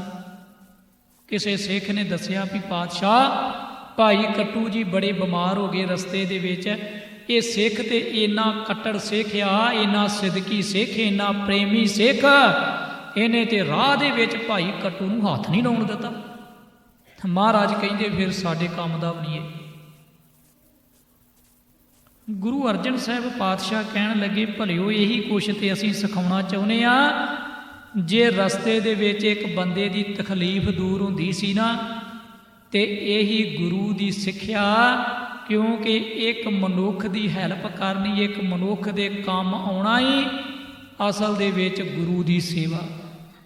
ਕਿਹੜੀ ਸੇਵਾ ਕਰਨੀ ਚਾਹੁੰਦੇ ਆਪਾਂ? ਸਾਡੀ ਅੱਜ ਸੇਵਾ ਦਾ ਕੁਛ ਰੁਖ ਹੋ ਰਿਹਾ, ਅਸੀਂ ਕਿਸੇ ਹੋਰ ਢੰਗ ਦੇ ਨਾਲ ਸੇਵਾ ਕਰਨੀ ਚਾਹੁੰਦੇ ਹਾਂ ਵੀ ਜਿਹੜੀ ਸੇਵਾ ਗੁਰੂ ਨੂੰ ਪ੍ਰਵਾਨ ਹੋਵੇ, ਭਾਵੇਂ ਕਿਸੇ ਮਨੁੱਖ ਦਾ ਨੁਕਸਾਨ ਹੀ ਹੋਵੇ, ਭਾਵੇਂ ਕਿਸੇ ਮਨੁੱਖ ਦੀ ਹੈਲਪ ਹੋਵੇ ਚਾਹੇ ਨਾ ਹੋਵੇ, ਕਿਸੇ ਬੱਚੇ ਦੀ ਫੀਸ ਨਾ ਭਰੀ ਜਾਵੇ, ਪਰ ਗੁਰੂ ਦੇ ਦਰ 'ਤੇ ਸੇਵਾ ਕੀਤੀ ਜਾਵੇ। ਉਹ ਭਾਵੇਂ ਸੰਪਟ ਅਖੰਡ ਪਾਠ ਦੇ ਰੂਪ 'ਚ ਹੋਵੇ, ਭਾਵੇਂ ਅਖੰਡ ਪਾਠ ਦੇ ਰੂਪ ਦੇ ਵਿੱਚ ਹੋਵੇ, ਭਾਵੇਂ ਲੰਗਰ ਦੇ ਰੂਪ ਦੇ ਵਿੱਚ ਹੋਵੇ, ਕਿਸੇ ਬੱਚੇ ਦੇ ਪੈਰੀ ਜੋੜਾ ਭਾਵੇਂ ਨਾ ਪਾਇਆ ਜਾਏ, ਪਰ ਗੁਰੂ ਨੂੰ ਖੁਸ਼ ਕਰਨਾ ਚਾਹੀਦਾ। ਤੇ ਗੁਰੂ ਦੀ ਖੁਸ਼ੀ ਤੇ ਇਸ ਸੰਸਾਰ ਦੇ ਜੀਵਾਂ ਦੇ ਵਿੱਚ ਹੀ ਸੀ। ਮਹਾਰਾਜ ਨੇ ਤੇ ਆਖਿਆ ਸੀ, ਮੈਂ ਕਿਤੇ ਬਾਹਰ ਥੋੜ੍ਹੀਆਂ, ਜਿਨ੍ਹਾਂ ਲੋਕਾਂ ਨੇ ਤੁਹਾਨੂੰ ਨਰਕ ਤੇ ਸਰਗਤ ਦਾ ਲਾਲਚ ਦਿੱਤਾ ਨਾ, ਵੀ ਰੱਬ ਅੱਗੇ ਆ ਤੇ ਤੁਹਾਡੀ ਅਰਦਾਸ ਕਰਾਂਗੇ, ਤੁਹਾਡੀ ਅਸੀਂ ਹੈਲਪ ਕਰਾਂਗੇ, ਤੇ ਤੁਹਾਡੀ ਹੈਲਪ ਕਰਨ ਵਾਸਤੇ ਅਸੀਂ ਬੈਠੇ ਹਾਂ, ਕਿਉਂਕਿ ਅਸੀਂ ਲੋਕ ਫਰਮਾਇਸ਼ ਕਰਾਂਗੇ ਤੁਹਾਡੀ ਰੱਬ ਦੇ ਅੱਗੇ। ਰੱਬ ਕਿਸੇ ਦੀ ਫਰਮਾਇਸ਼ ਨੂੰ ਨਹੀਂ ਮੰਨਦਾ, ਰੱਬ ਤੇ ਦੁਨੀਆ ਦੇ ਵਿੱਚ ਆ। ਮਹਾਰਾਜ ਕਹਿੰਦੇ, ਮੈਂ ਕਿੱਥੇ ਆ, ਮੈਨੂੰ ਵੇਖਣਾ ਤੇ ਇਹਨਾਂ ਲੋਕਾਂ ਦੇ ਵਿੱਚੋਂ ਵੇਖ ਪਿਆਰਿਆ, ਮੈਂ ਤੇ ਇਹਨਾਂ ਦੇ ਵਿੱਚ ਬੈਠਾ ਹੀ ਭੋਗ ਰਿਹਾ। ਇੱਥੇ ਕੀਤੇ ਹੋਏ ਕਰਮੀ ਬੰਦੇ ਦੇ ਵਾਚੇ ਜਾਣੇ ਆ, ਕਰਮਾਂ ਦੀ ਸਜ਼ਾ ਕਿੱਥੇ ਮਿਲੇਗੀ ਤੈਨੂੰ? ਇਹ ਅੱਗੇ ਦਾ ਲਾਲਚ ਦੇ ਕੇ ਤੇ ਸਿਰਫ ਲੁੱਟਿਆ ਜਾ ਰਿਹਾ। ਗੁਰੂ ਨਾਨਕ ਸਾਹਿਬ ਕਹਿੰਦੇ, ਅੱਗੇ ਕਰਨੀ ਕੀਰਤ ਵਾਚੀਏ, ਤੀਸਰੀ ਪੰਕਤੀ, ਅੱਗੇ ਕਰਨੀ ਕੀਰਤ ਵਾਚੀਐ, ਬੈ ਲੇਖਾ ਕਰ ਸਮਝਾਇਆ। ਅੱਗੇ ਕਰਨੀ ਕੀਰਤ ਕੀ ਆ? ਜਿਹੜਾ ਤੂੰ ਕਰਮ ਕੀਤਾ ਨਾ, ਉਹ ਸਮਾਜ ਦੇ ਵਿੱਚ ਹੀ ਵਾਚਿਆ ਜਾਣਾ। ਇੱਥੇ ਕੀਤਾ ਹੋਇਆ ਕਰਮ ਜਦੋਂ ਬੰਦਾ ਯੋਗ ਥਾਂ ਦੇ ਉੱਤੇ ਬੈਠਾ ਅਯੋਗ ਸਾਬਤ ਹੋ ਜਾਏ, ਤੇ ਕੀ ਹੁੰਦਾ? ਉਹਦੇ ਕਰਮ ਲੋਕ ਵਾਚਦੇ ਨੇ ਵੀ ਇਹ ਬੰਦਾ ਯੋਗ ਥਾਂ ਤੇ ਬੈਠਾ ਅਯੋਗ ਸਾਬਤ ਹੋਇਆ। ਉਹਦੇ ਬਾਰੇ ਵਿਚਾਰ ਨਹੀਂ ਕੀਤੀ ਜਾਂਦੀ, ਉਹਦੇ ਕਰਮ ਵਾਚੇ ਨਹੀਂ ਜਾਂਦੇ। ਇੱਕ ਬੱਚਾ ਸਕੂਲ ਦੇ ਵਿੱਚ ਪੜ੍ਹ ਰਿਹਾ ਹੋਵੇ, ਫੇਲ ਹੋ ਜਾਏ, ਕਿਸੇ ਵੀ ਖੇਤਰ ਦੇ ਵਿੱਚ ਹੋਏ, ਡਾਕਟਰ ਬਣਨਾ ਚਾਹੁੰਦਾ, ਲਗਨ ਦੇ ਨਾਲ ਮਿਹਨਤ ਕੀਤੀ ਆ, ਤੇ ਜਦੋਂ ਉਸ ਬੱਚੇ ਨੇ ਬੇਧਿਆਨੇ ਨਾ ਹੋ ਕੇ ਧਿਆਨ ਦੇ ਨਾਲ, ਬੜੀ ਹੁਸ਼ਿਆਰੀ ਦੇ ਨਾਲ ਮਿਹਨਤ ਕੀਤੀ ਤੇ ਆਪਣੇ ਖੇਤਰ 'ਚ ਅੱਗੇ ਵੱਧ ਗਿਆ, ਉਹਦੀ ਕੀਰਤ ਨੂੰ ਵਾਚਿਆ ਜਾਏਗਾ ਵੀ ਇਹਦੀ ਮਿਹਨਤ ਆ। ਤੇ ਬੇਧਿਆਨੇ ਬੰਦੇ ਨੂੰ ਕੌਣ ਵਾਚਦਾ? ਉਹਨੂੰ ਵੀ ਵਾਚਿਆ ਜਾਏਗਾ ਵੀ ਇਹਨੇ ਡੰਗ ਟਪਾਊ ਮਿਹਨਤ ਕੀਤੀ, ਕਿਉਂਕਿ ਕੰਮ ਨਹੀਂ ਕੀਤਾ। ਤੇ ਵਾਚਣ ਕੌਣ ਆਏਗਾ? ਸਮਾਜ ਦੇ ਵਿੱਚ ਉਹਦੀ ਜਿਹੜੀ ਕੀਰਤੀ ਆ ਉਹ ਪਰਖੀ ਜਾਏਗੀ, ਉਹਦੇ ਕੰਮਾਂ ਦੀ ਪਰਖ ਕੀਤੀ ਜਾਏਗੀ। ਦੁਨੀਆ ਦੇ ਵਿੱਚ ਇਸੇ ਕਰਕੇ ਹਾਲਚਲ ਮਚਦੀ ਆ, ਜਦੋਂ ਯੋਗ ਥਾਵਾਂ ਤੇ ਅਯੋਗ ਬੰਦੇ ਬਹਿ ਜਾਂਦੇ ਤੇ ਸੰਸਾਰ ਦੇ ਵਿੱਚ ਗਿਰਾਵਟ ਆਉਂਦੀਆਂ। ਗੁਰੂ ਨਾਨਕ ਪਾਤਸ਼ਾਹ ਜੀ ਨੇ ਇਸੇ ਕਰਕੇ ਤੇ ਇੱਕ ਪ੍ਰਥਾ ਕਾਇਮ ਕੀਤੀ ਸੀ, ਇੱਕ ਰੀਤੀ ਜਿਹੜੀ ਉਹ ਸਾਡੇ ਧਰਮ ਦੇ ਵਿੱਚ ਪੱਕੀ ਕਰ ਦਿੱਤੀ ਸੀ, ਮਰਜ਼ਾਦਾ ਬੰਨ੍ਹ ਦਿੱਤੀ ਸੀ ਇਹ, ਕਿ ਜਦੋਂ ਵੀ ਕਿਤੇ ਚੋਣ ਕਰਨੀ ਹੋਏ, ਉਦੋਂ ਇਸ ਗੱਲ ਦਾ ਖਿਆਲ ਰੱਖਿਓ, ਜਿਸ ਯੋਗਤਾ ਵਾਸਤੇ ਤੁਸੀਂ ਚੋਣ ਕਰ ਰਹੇ ਹੋ, ਉਹ ਇਨਸਾਨ ਯੋਗਤਾ ਦੇ ਕਾਬਲ ਹੋਣਾ ਚਾਹੀਦਾ। ਤੇ ਜੇ ਨਹੀਂ ਹੋਵੇਗਾ ਤੇ ਫਿਰ ਕੀ ਹੋਵੇਗਾ? ਗਿਰਾਵਟ ਆਏਗੀ ਸਮਾਜ ਦੇ ਅੰਦਰ। ਗੁਰੂ ਨਾਨਕ ਪਾਤਸ਼ਾਹ ਜੀ ਚੋਣ ਕਰਨ ਲੱਗੇ ਗੁਰੂ ਦੀ, ਸਾਹਮਣੇ ਬੈਠਾ ਸ੍ਰੀ ਚੰਦ। ਹੁਣ ਸ੍ਰੀ ਚੰਦ ਕੀ ਆ? ਪੁੱਤਰ ਆ। ਗੁਰੂ ਨਾਨਕ ਪਾਤਸ਼ਾਹ ਜੀ ਜੇ ਤੇ ਚੋਣ ਕਰਦੇ ਸਿਰਫ ਆਪਣੇ ਨਿੱਜੀ ਹਿੱਤ ਵਾਸਤੇ, ਤੇ ਫਿਰ ਤੇ ਸ੍ਰੀ ਚੰਦ ਜਿਹੜਾ ਉਹ ਗੁਰੂ ਨਾਨਕ ਦੀ ਗੱਦੀ ਦਾ ਵਾਰਸ ਆ, ਕਿਉਂਕਿ ਪੁੱਤਰ ਹੋਣ ਦੇ ਨਾਤੇ ਸਮਾਜ ਦੀ ਰੀਤੀ ਰਿਵਾਜ ਦੇ ਮੁਤਾਬਕ ਸ੍ਰੀ ਚੰਦ ਪੁੱਤਰ ਹੋਣ ਦੇ ਨਾਤੇ ਉਸ ਗੱਦੀ ਦਾ ਵਾਰਸ ਆ। ਪਰ ਗੁਰੂ ਨਾਨਕ ਪਾਤਸ਼ਾਹ ਜੀ ਦੇ ਸਾਹਮਣੇ ਇੱਕ ਯੋਗਤਾ ਵਾਲਾ ਬੰਦਾ ਬੈਠਾ, ਜਿਹਨੂੰ ਗੁਰੂ ਪਾਤਸ਼ਾਹ ਜੀ ਨੇ ਵੇਖਿਆ, ਹੰਢਾਇਆ, ਉਹਦੀ ਕੀਰਤੀ ਨੂੰ ਵਾਚਿਆ, ਉਹਦੇ ਕੰਮਾਂ ਨੂੰ ਵਾਚਿਆ, ਉਹ ਆ ਭਾਈ ਲਹਿਣਾ। ਹੁਣ ਗੁਰੂ ਪਾਤਸ਼ਾਹ ਜੀ ਕਿਹੋ ਜਿਹੇ ਪਾਰਖੂ ਆ, ਪੁੱਤਰ ਨਾਲੋਂ ਇੱਕ ਸਿੱਖ ਸਾਹਮਣੇ ਜਿਹੜਾ ਉਹਦੀ ਯੋਗਤਾ ਨੂੰ ਗੁਰੂ ਪਾਤਸ਼ਾਹ ਵੇਖਦੇ ਆ। ਸਾਡੇ ਦੇਸ਼ ਦੇ ਵਿੱਚ ਇਹੀ ਤੇ ਘਾਟ ਰਹੀ ਅੱਜ ਤੱਕ। ਤੁਸੀਂ ਵੇਖੋ ਹਿੰਦੁਸਤਾਨ ਦੇ ਵਿੱਚ ਯੋਗਤਾ ਨਹੀਂ ਕਿਸੇ ਦੀ ਵੇਖੀ ਜਾਂਦੀ, ਉੱਥੇ ਫਰਮਾਇਸ਼ ਚੱਲਦੀ ਹੈ। ਬੰਦਾ ਭਾਵੇਂ ਉਸ ਕਾਬਲ ਹੋਵੇ ਚਾਹੇ ਨਾ ਹੋਵੇ, ਜਿਸ ਥਾਂ ਦੇ ਉੱਤੇ ਉਹਨੂੰ ਸੇਵਾ ਦਿੱਤੀ ਜਾਏ ਉਸ ਸੇਵਾ ਦੇ ਲਾਇਕ ਹੋਵੇ ਚਾਹੇ ਨਾ, ਪਰ ਉੱਥੇ ਫਰਮਾਇਸ਼ ਚੱਲ ਜਾਂਦੀ ਆ ਤੇ ਦੂਜੀ ਰਿਸ਼ਵਤ ਚੱਲ ਜਾਂਦੀ ਆ। ਬੰਦਾ ਬਹਿ ਜਾਂਦਾ ਉਸ ਥਾਂ ਦੇ ਉੱਤੇ ਆ ਕੇ, ਕੰਮ ਕਿਹੋ ਜਿਹੇ ਕਰੇਗਾ? ਗੁਰੂ ਨਾਨਕ ਪਾਤਸ਼ਾਹ ਜੀ ਨੇ ਵੇਖਿਆ ਜਿਹੜੀ ਗੱਲ ਗੁਰੂ ਨੇ ਕੀਤੀ ਉਹ ਗੱਲ ਆ ਦੇਸ਼ਾਂ ਦੇ ਵਿੱਚ ਚੱਲਦੀ ਆ। ਇਹਨਾਂ ਦੇਸ਼ਾਂ ਦੇ ਵਿੱਚ ਰਿਸ਼ਵਤ ਨਹੀਂ ਚੱਲਦੀ, ਫਰਮੈਸ਼ ਨਹੀਂ ਚੱਲਦੀ, ਕਿਉਂਕਿ ਯੋਗਤਾ ਚੱਲਦੀ ਹੈ। ਬੰਦਾ ਯੋਗ ਕੌਣ ਆ? ਉਹਦਾ ਪਹਿਰਾਵਾ ਨਹੀਂ ਵੇਖਿਆ ਜਾਂਦਾ। ਪਹਿਰਾਵਾ ਕਿਸੇ ਤਰ੍ਹਾਂ ਦਾ ਵੀ ਕਿਸੇ ਦਾ ਹੋ ਸਕਦਾ, ਤੇ ਨਾ ਉਹਦੀ ਖੁਰਾਕ ਵੇਖੀ ਜਾਂਦੀ। ਦੋ ਗੱਲਾਂ ਤੇ ਗੁਰਬਾਣੀ ਨੇ ਗੱਲ ਨਹੀਂ ਕੀਤੀ। ਗੁਰਬਾਣੀ ਨਾ ਤੇ ਖੁਰਾਕ ਤੇ ਗੱਲ ਕਰਦੀ, ਨਾ ਪੁਸ਼ਾਕ ਤੇ ਗੱਲ ਕਰਦੀ। ਇਹ ਗੱਲ ਦਾ ਧਿਆਨ ਰੱਖਣਾ, ਕਿਉਂਕਿ ਪੁਸ਼ਾਕ ਹਰ ਇੱਕ ਦੇਸ਼ ਦੀ ਵੱਖੋ ਵੱਖਰੀ ਹੁੰਦੀ ਆ। ਹਰ ਇੱਕ ਬੰਦੇ ਦਾ ਪਹਿਰਾਵਾ ਵੱਖੋ ਵੱਖਰਾ ਹੋ ਸਕਦਾ। ਇਹ ਨਹੀਂ ਹੋ ਸਕਦਾ ਵੀ ਇਹ ਬੰਦੇ ਦਾ ਪਹਿਰਾਵਾ ਬਹੁਤ ਵਧੀਆ ਤੇ ਹੋ ਸਕਦਾ ਇਹ ਯੋਗਤਾ ਵਾਲਾ ਹੋਵੇ ਇਸ ਥਾਂ ਦੇ। ਕਈ ਵਾਰੀ ਆਪਾਂ ਪਹਿਰਾਵਾ ਵੇਖ ਕੇ ਹੀ ਤੇ ਧਾਰਮਿਕ ਥਾਵਾਂ ਦੇ ਉੱਤੇ ਬੰਦੇ ਨੂੰ ਚੁਣ ਲੈਂਦੇ ਆ ਵੀ ਇਹਦਾ ਲਿਬਾਸ ਬੜਾ ਧਾਰਮਿਕ ਆ, ਤੇ ਹੋ ਸਕਦਾ ਇਹ ਧਾਰਮਿਕ ਆਗੂ ਬਣਨ ਦੇ ਯੋਗ ਵੀ ਹੋਵੇ। ਇਹ ਵੱਡਾ ਬਹੁਤ ਵੱਡਾ ਭੁਲੇਖਾ ਸਾਡੇ ਅੰਦਰ। ਧਾਰਮਿਕ ਪਹਿਰਾਵਾ ਵੇਖ ਕੇ ਤੇ ਧਾਰਮਿਕ ਆਗੂ ਚੁਣ ਲੈਂਦੇ ਕਈ ਵਾਰੀ ਆਪਾਂ ਵੀ ਇਹ ਬੰਦੇ ਦਾ ਜੇ ਧਾਰਮਿਕ ਲਿਬਾਸ ਆ ਤੇ ਹੋ ਸਕਦਾ ਇਹ ਧਾਰਮਿਕ ਆਗੂ ਬਣਨ ਦੇ ਵੀ ਯੋਗ ਹੋਵੇ, ਬਲਕਿ ਉਹ ਬੰਦਾ ਅਯੋਗ ਸਿੱਧ ਹੁੰਦਾ ਨਹੀਂ ਹੁੰਦਾ ਯੋਗ, ਤੇ ਪਹਿਰਾਵੇ ਤੋਂ ਭੁਲੇਖਾ ਖਾ ਜਾਂਦੇ ਆਪਾਂ। ਗੁਰੂ ਨਾਨਕ ਪਾਤਸ਼ਾਹ ਜੀ ਨੇ ਇਹ ਸਾਹਮਣੇ ਵੇਖਿਆ ਭਾਈ ਲਹਿਣੇ ਨੂੰ ਬੈਠੇ ਹੋਇਆ ਵੀ ਇਹ ਯੋਗ ਆ, ਤੇ ਜਿਹੜੀ ਮੈਂ ਰੀਤੀ ਚਲਾ ਰਿਹਾ, ਜੋ ਮੈਂ ਸਮਾਜ ਨੂੰ ਦੇਣਾ ਚਾਹੁੰਦਾ, ਇਹ ਬੰਦਾ ਪੂਰਾ ਉਤਰ ਰਿਹਾ। ਇਹ ਅਸਲ ਦੇ ਵਿੱਚ ਗੁਰੂ ਨਾਨਕ ਪਾਤਸ਼ਾਹ ਦੇ ਖਿਆਲਾਂ ਦੇ ਵਿੱਚ ਹਮ ਖਿਆਲ ਆ। ਇਹਦੇ ਖਿਆਲ ਗੁਰੂ ਨਾਨਕ ਸਾਹਿਬ ਵਾਲੇ ਖਿਆਲ ਆ, ਤੇ ਖਿਆਲਾਂ ਦਾ ਮਿਲਣਾ, ਸੋਚ ਦਾ ਮਿਲਣਾ ਹੀ ਯੋਗਤਾ ਹੁੰਦੀ ਆ। ਜੇ ਸੋਚ ਵੱਖੋ ਵੱਖਰੀ ਹੋਵੇ ਤੇ ਕਦੇ ਵੀ ਮਿਲਾਪ ਨਹੀਂ ਹੋ ਸਕਦਾ। ਚਾਰ ਬੰਦੇ ਬੈਠੇ ਹੋਣ ਤੇ ਕਦੇ ਵੀ ਉਹ ਫੈਸਲਾ ਨਹੀਂ ਕਰ ਸਕਦੇ ਜੇ ਇੱਕ ਦੂਜੇ ਨਾਲ ਸਹਿਮਤੀ ਨਾ ਹੋਵੇ, ਫੈਸਲਾ ਹੀ ਨਹੀਂ ਹੋ ਸਕਦਾ। ਕਿਸੇ ਕੰਮ ਦੇ ਉੱਤੇ ਕੋਈ ਮਤਾ ਪਾਸ ਕਰਨਾ ਹੋਵੇ, ਕੋਈ ਫੈਸਲਾ ਕਰਨਾ ਹੋਵੇ, ਤੇ ਉਹਨਾਂ ਚਾਰ ਬੰਦਿਆਂ ਦਾ, ਪੰਜ ਬੰਦਿਆਂ ਦਾ ਆਪਸ ਵਿੱਚ ਸਹਿਮਤ ਹੋਣਾ ਹੀ ਸਾਧ ਸੰਗਤ ਉਸ ਮੰਜ਼ਿਲ ਦੇ ਉੱਤੇ ਪਹੁੰਚਣਾ ਹੁੰਦਾ, ਜਿਸ ਵਾਸਤੇ ਉਹ ਮਤਾ ਕਰ ਰਹੇ ਹੁੰਦੇ ਆ। ਨਹੀਂ ਤਾਂ ਨਹੀਂ ਹੋ ਸਕਦਾ। ਗੁਰੂ ਨਾਨਕ ਪਾਤਸ਼ਾਹ ਜੀ ਨੇ ਇਹ ਰੀਤੀ ਜਿਹੜੀ ਸਾਨੂੰ ਬਹੁਤ ਸੋਹਣੇ ਢੰਗ ਦੇ ਨਾਲ ਸਾਡੇ ਧਰਮ ਦੇ ਅੰਦਰ ਇਹ ਰਿਵਾਜ ਪੈਦਾ ਕੀਤਾ ਵੀ ਆਉਣ ਵਾਲੇ ਸਮੇਂ ਦੇ ਵਿੱਚ ਵੀ ਜੇ ਕਿਤੇ ਲੋੜ ਪਵੇ ਤੇ ਇਸ ਤਰ੍ਹਾਂ ਦੀ ਚੋਣ ਕੀਤੀ ਜਾ ਸਕਦੀ ਹੈ। ਗੁਰੂ ਨਾਨਕ ਪਾਤਸ਼ਾਹ ਕਹਿੰਦੇ ਉਹਦੀ ਕੀਰਤੀ ਵਾਚੀ ਜਾਂਦੀ ਹੈ। ਹੁਣ ਅਖੀਰ ਦੇ ਉੱਤੇ ਗੁਰੂ ਪਾਤਸ਼ਾਹ ਜੀ ਨੇ ਜਿਹੜੀ ਚੌਥੀ ਪੰਕਤੀ ਉਚਾਰੀ ਨਾ, ਆਪੀ ਨੇ ਭੋਗ ਭੋਗ ਕੇ ਹੋਏ ਭਸਮੜ ਭੌਰ ਸਦਾਇਆ, ਵੱਡਾ ਹੋਆ ਦੁਨੀਦਾਰ ਗਲ ਸੰਗਲ ਘਾਤ ਚਲਾਇਆ। ਸੰਗਲ ਕਿਹੜੇ ਕਿਹੜੇ ਪਏ ਆ ਇਹ ਖਿਆਲ ਕਰ ਲੈਣਾ। ਆਪੀ ਨੇ ਭੋਗ ਭੋਗ ਕੇ ਹੋਏ ਭਸਮੜ ਭੌਰ ਸਦਾਇਆ, ਅੱਗੇ ਕਰਨੀ ਕੀਰਤ ਵਾਚੀਏ ਬੈ ਲੇਖਾ ਕਰ ਸਮਝਾਇਆ। ਥਾਉ ਨਾ ਹੋਈ ਪਹੁੰਚਦੀ। ਹੁਣ ਸੁਣੀਏ ਕਿਆ ਰਵਾਇਆ ਚੌਥੀ ਪੰਕਤੀ। ਹੁਣ ਜਦੋਂ ਬੰਦਾ ਅਯੋਗ ਸਿੱਧ ਹੋ ਜਾਵੇ ਫਿਰ ਉਸ ਬੰਦੇ ਨੂੰ ਕਿੰਨੀ ਸ਼ਰਮਿੰਦਗੀ ਝੱਲਣੀ ਪੈਂਦੀ ਆ। ਆਖਰਕਾਰ ਬੰਦਾ ਸੋਚਦਾ ਵੀ ਜਿਸ ਕੰਮ ਵਾਸਤੇ ਮੈਨੂੰ ਚੁਣਿਆ ਸੀ ਮੈਂ ਉਸ ਕੰਮ ਤੇ ਪੂਰਾ ਨਹੀਂ ਉਤਰਿਆ, ਅਯੋਗ ਸਾਬਤ ਹੋਇਆ, ਤੇ ਕੀ ਹੋਇਆ ਉਸ ਬੰਦੇ ਵਾਸਤੇ? ਬੜੀ ਮੁਸ਼ਕਲ ਬਣੀ। ਫਿਰ ਗੁਰੂ ਪਾਤਸ਼ਾਹ ਕਹਿੰਦੇ ਪਿਆਰਿਆ ਇਹੀ ਕੁਛ ਕਹਿਣਾ ਪਏਗਾ, ਮਨ ਅੰਧੇ ਜਨਮ ਗਵਾਇਆ। ਹੇ ਅੰਨੇ ਮਨ ਅਗਿਆਨ ਤੂੰ ਹੀਣੇ ਬੰਦੇ, ਤੂੰ ਆਪਣਾ ਜਨਮ ਵਿਅਰਥ ਗਵਾ ਲਿਆ ਪਿਆਰਿਆ। ਕਿਉਂਕਿ ਪਹਿਲੀ ਪੰਕਤੀ ਦੇ ਉੱਤੇ ਜਦੋਂ ਆਪਾਂ ਵਿਚਾਰ ਸਾਂਝੇ ਕਰ ਰਹੇ ਸਾਂ ਤੇ ਜਿਸ ਵੇਲੇ ਸਰੀਰ ਖਤਮ ਹੋ ਜਾਂਦਾ ਮਨੁੱਖ ਦਾ, ਇਹਨੂੰ ਟਿਕਾਣੇ ਲਾਉਣ ਦੀ ਵੀ ਹਰ ਇੱਕ ਧਰਮ ਦੀ ਵੱਖੋ ਵੱਖਰੀ ਰੀਤੀ ਤੇ ਰਿਵਾਜ ਆ।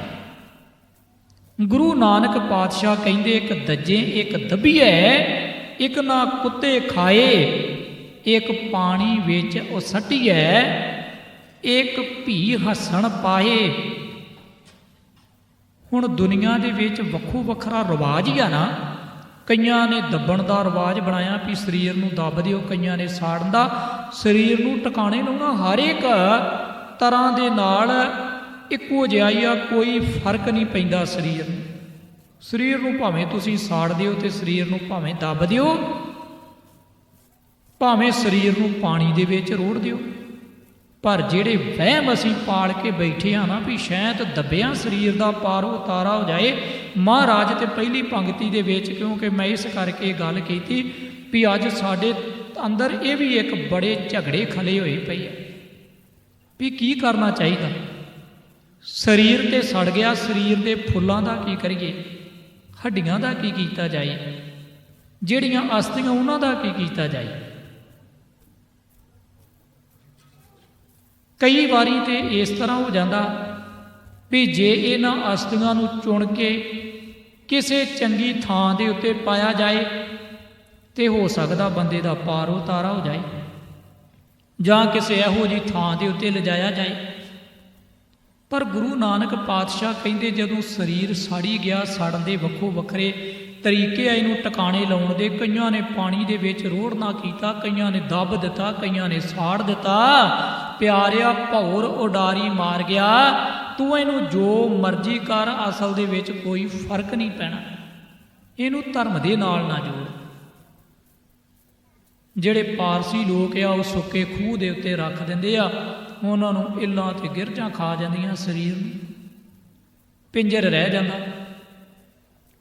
ਗੁਰੂ ਪਾਤਸ਼ਾਹ ਜੀ ਨੇ ਇਹ ਵੀ ਇੱਕ ਸਾਡੇ ਅੰਦਰੋਂ ਵਹਿਮ ਖਤਮ ਕੀਤਾ। ਆਖਿਆ ਪਿਆਰਿਆ ਇਹ ਵਹਿਮ ਨਾ ਕਿਤੇ ਪਾਲ ਕੇ ਬਹਿ ਜਾਏ।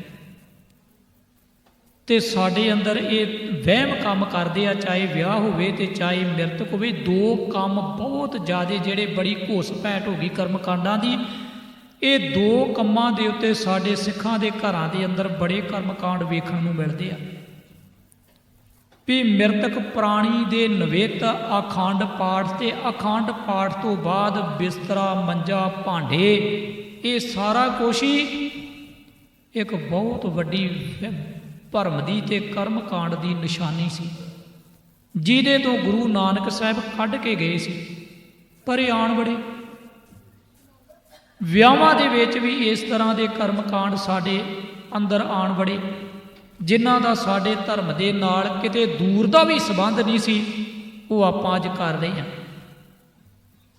ਕਿਉਂਕਿ ਮ੍ਰਿਤਕ ਸੰਸਕਾਰ ਦੇ ਉੱਤੇ ਆਪਾਂ ਥੋੜ੍ਹੀ ਜਿਹੀ ਗੱਲ ਕਰੀਏ ਤੇ ਜੇ ਕਿਤੇ ਰਹਿਤ ਮਰਜ਼ਾਦਾ ਪੜ੍ਹੀ ਜਾਵੇ, ਉੱਥੇ ਮ੍ਰਿਤਕ ਸੰਸਕਾਰ ਦੇ ਬਾਰੇ ਬੜੀ ਖੁੱਲ੍ਹ ਕੇ ਗੱਲ ਕੀਤੀ ਆ। ਪਰ ਮੁਸ਼ਕਿਲ ਇਹ ਆ ਵੀ ਇਹ 7 ਪੰਨਿਆਂ ਦੀ ਇੱਕ ਕਿਤਾਬ ਜਿਹੜੀ ਆਪਾਂ ਪੜ੍ਹੀ ਨਹੀਂ, ਉਹਦੇ ਵਿੱਚ ਸਿਰਫ 1.5 ਪੰਨਾ ਜਿਹਦੇ ਉੱਤੇ ਮ੍ਰਿਤਕ ਸੰਸਕਾਰ ਦੇ ਬਾਰੇ ਗੱਲ ਕੀਤੀ ਆ ਵੀ ਸਾਨੂੰ ਕੀ ਕਰਨਾ ਚਾਹੀਦਾ। ਪਰ ਇੰਡੀਆ ਦੇ ਵਿੱਚ ਤੇ ਮੈਂ ਵੇਖਿਆ, ਕਿਉਂਕਿ 17-18 ਸਾਲ ਹੋ ਗਏ ਆ, ਜਦੋਂ ਕੋਈ ਚਲਾਣਾ ਕਰ ਜਾਏ ਤੇ ਭਾਈ ਨੂੰ ਜ਼ਰੂਰ ਲੈ ਕੇ ਜਾਂਦੇ ਆ ਵੀ ਕਬਰਾਂ ਦੇ ਵਿੱਚ ਜਾਣਾ, ਤੇ ਮੇਰਾ ਬੜਾ ਵਾਹ ਰਿਹਾ, ਜਾਣਾ ਪੈਂਦਾ। ਹੁਣ ਜਦੋਂ ਉੱਥੇ ਜਾ ਕੇ ਅਰਦਾਸ ਕਰੀਦੀ ਆ ਨਾ, ਤੇ ਅਰਦਾਸ ਕਰਨ ਤੋਂ ਬਾਅਦ ਉਹ ਕਹਿੰਦੇ ਵੀ ਭਾਈ ਜੀ ਤੁਹਾਡਾ ਕੰਮ ਤੇ ਨਿਬੜ ਗਿਆ, ਹੁਣ ਪੰਡਤ ਨੂੰ ਆਉਣ ਦਿਓ ਅੱਗੇ। ਫਿਰ ਉਹ ਪੰਡਤ ਆਉਂਦਾ। ਫਿਰ ਮੈਂ ਆਪ ਕੋਲ ਖਲੋਤਿਆਂ ਵੇਖਿਆ ਕਈ ਵਾਰੀ। ਫਿਰ ਉਹ ਜਿਹੜਾ ਪੰਡਤ ਆ ਉਹ ਆਪਣੇ ਢੰਗ ਦੇ ਨਾਲ ਦੱਸਦਾ ਵੀ ਲਿਆਓ ਪਹਿਲਾਂ ਤੇ ਇਹਦੇ ਸਰਹਿਣੇ ਜਗਾਈਏ ਦੀਵਾ, ਉਸ ਤੋਂ ਬਾਅਦ ਲਿਆਓ ਪੱਤਲ, ਉਹਦੇ ਉੱਤੇ ਰੱਖੋ ਜੌਆਂ ਦੇ ਪੇੜੇ ਬਣਾ ਕੇ, ਕਿਉਂਕਿ ਪੱਤਲ ਭਰਨੇ ਆ। ਹੁਣ ਇੱਕ ਪਾਸੇ ਤੇ ਆਪਾਂ ਗੁਰਦੁਆਰੇ ਦੇ ਗ੍ਰੰਥੀ ਨੂੰ, ਭਾਈ ਨੂੰ ਵੀ ਲੈ ਕੇ ਗਏ ਵੀ ਚਲੋ ਅਰਦਾਸ ਕਰਨੀ, ਦੂਸਰੇ ਪਾਸੇ ਪੰਡਤ ਨੂੰ ਵੀ ਸੱਦ ਲਿਆ ਵੀ ਸ਼ਾਇਦ ਹੋ ਸਕਦਾ ਕਿਤੇ ਕੋਈ ਕਮੀ ਰਹਿ ਹੀ ਜਾਏ ਤੇ ਇਹ ਦੂਜਾ ਧਾਰਮਿਕ ਆਗੂ ਪੂਰੀ ਕਰ ਜਾਓ। ਕਿੰਨਾ ਵੱਡਾ ਵਹਿਮ ਸੀ। ਜਿਹੜੀ ਗੱਲ ਤੋਂ ਗੁਰੂ ਸਾਹਿਬ ਨੇ ਵਰਜਿਆ ਉਹ ਫੇਰ ਆਣ ਬੜੀ। ਉਸ ਤੋਂ ਬਾਅਦ ਫੇਰ ਭਾਵੇਂ ਕਿ ਸਾਡੇ ਧਰਮ ਦੇ ਵਿੱਚ ਇਹਦਾ ਕੋਈ ਦੂਰ ਦਾ ਵੀ ਸੰਬੰਧ ਨਹੀਂ ਸੀ ਵੀ ਮਰਨ ਤੋਂ ਬਾਅਦ ਭਾਂਡੇ ਵੀ ਵਰਤਣੇ ਪੈਂਦੇ ਮੁਰਦੇ ਨੂੰ, ਮਰਨ ਤੋਂ ਬਾਅਦ ਕੱਪੜੇ ਵੀ ਪਾਉਣੇ ਪੈਂਦੇ ਉਹਨੂੰ, ਮਰਨ ਤੋਂ ਬਾਅਦ ਉਹਨੂੰ ਮੰਜੇ ਦੀ ਲੋੜ ਵੀ ਪੈਂਦੀ ਆ।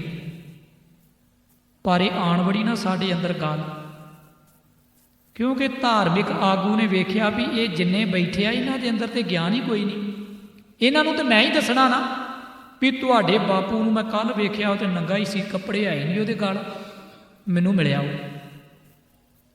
ਹੁਣ ਕਿਹੜਾ ਬੰਦਾ ਚਾਹੁੰਦਾ ਵੀ ਸਾਡਾ ਬਾਪੂ ਕੱਪੜਿਆਂ ਤੋਂ ਬਿਨਾਂ ਤੁਰਿਆ ਫਿਰੇ? ਹਰ ਇੱਕ ਬੰਦੇ ਦਾ ਮਨ ਹੁੰਦਾ ਵੀ ਬਾਪੂ ਦੇ ਵਧੀਆ ਕੱਪੜੇ ਹੋਣ, ਮਹਿੰਗੇ ਹੋਣ, ਫਿਰ ਦੇਣੇ ਪੈਂਦੇ ਸਨ।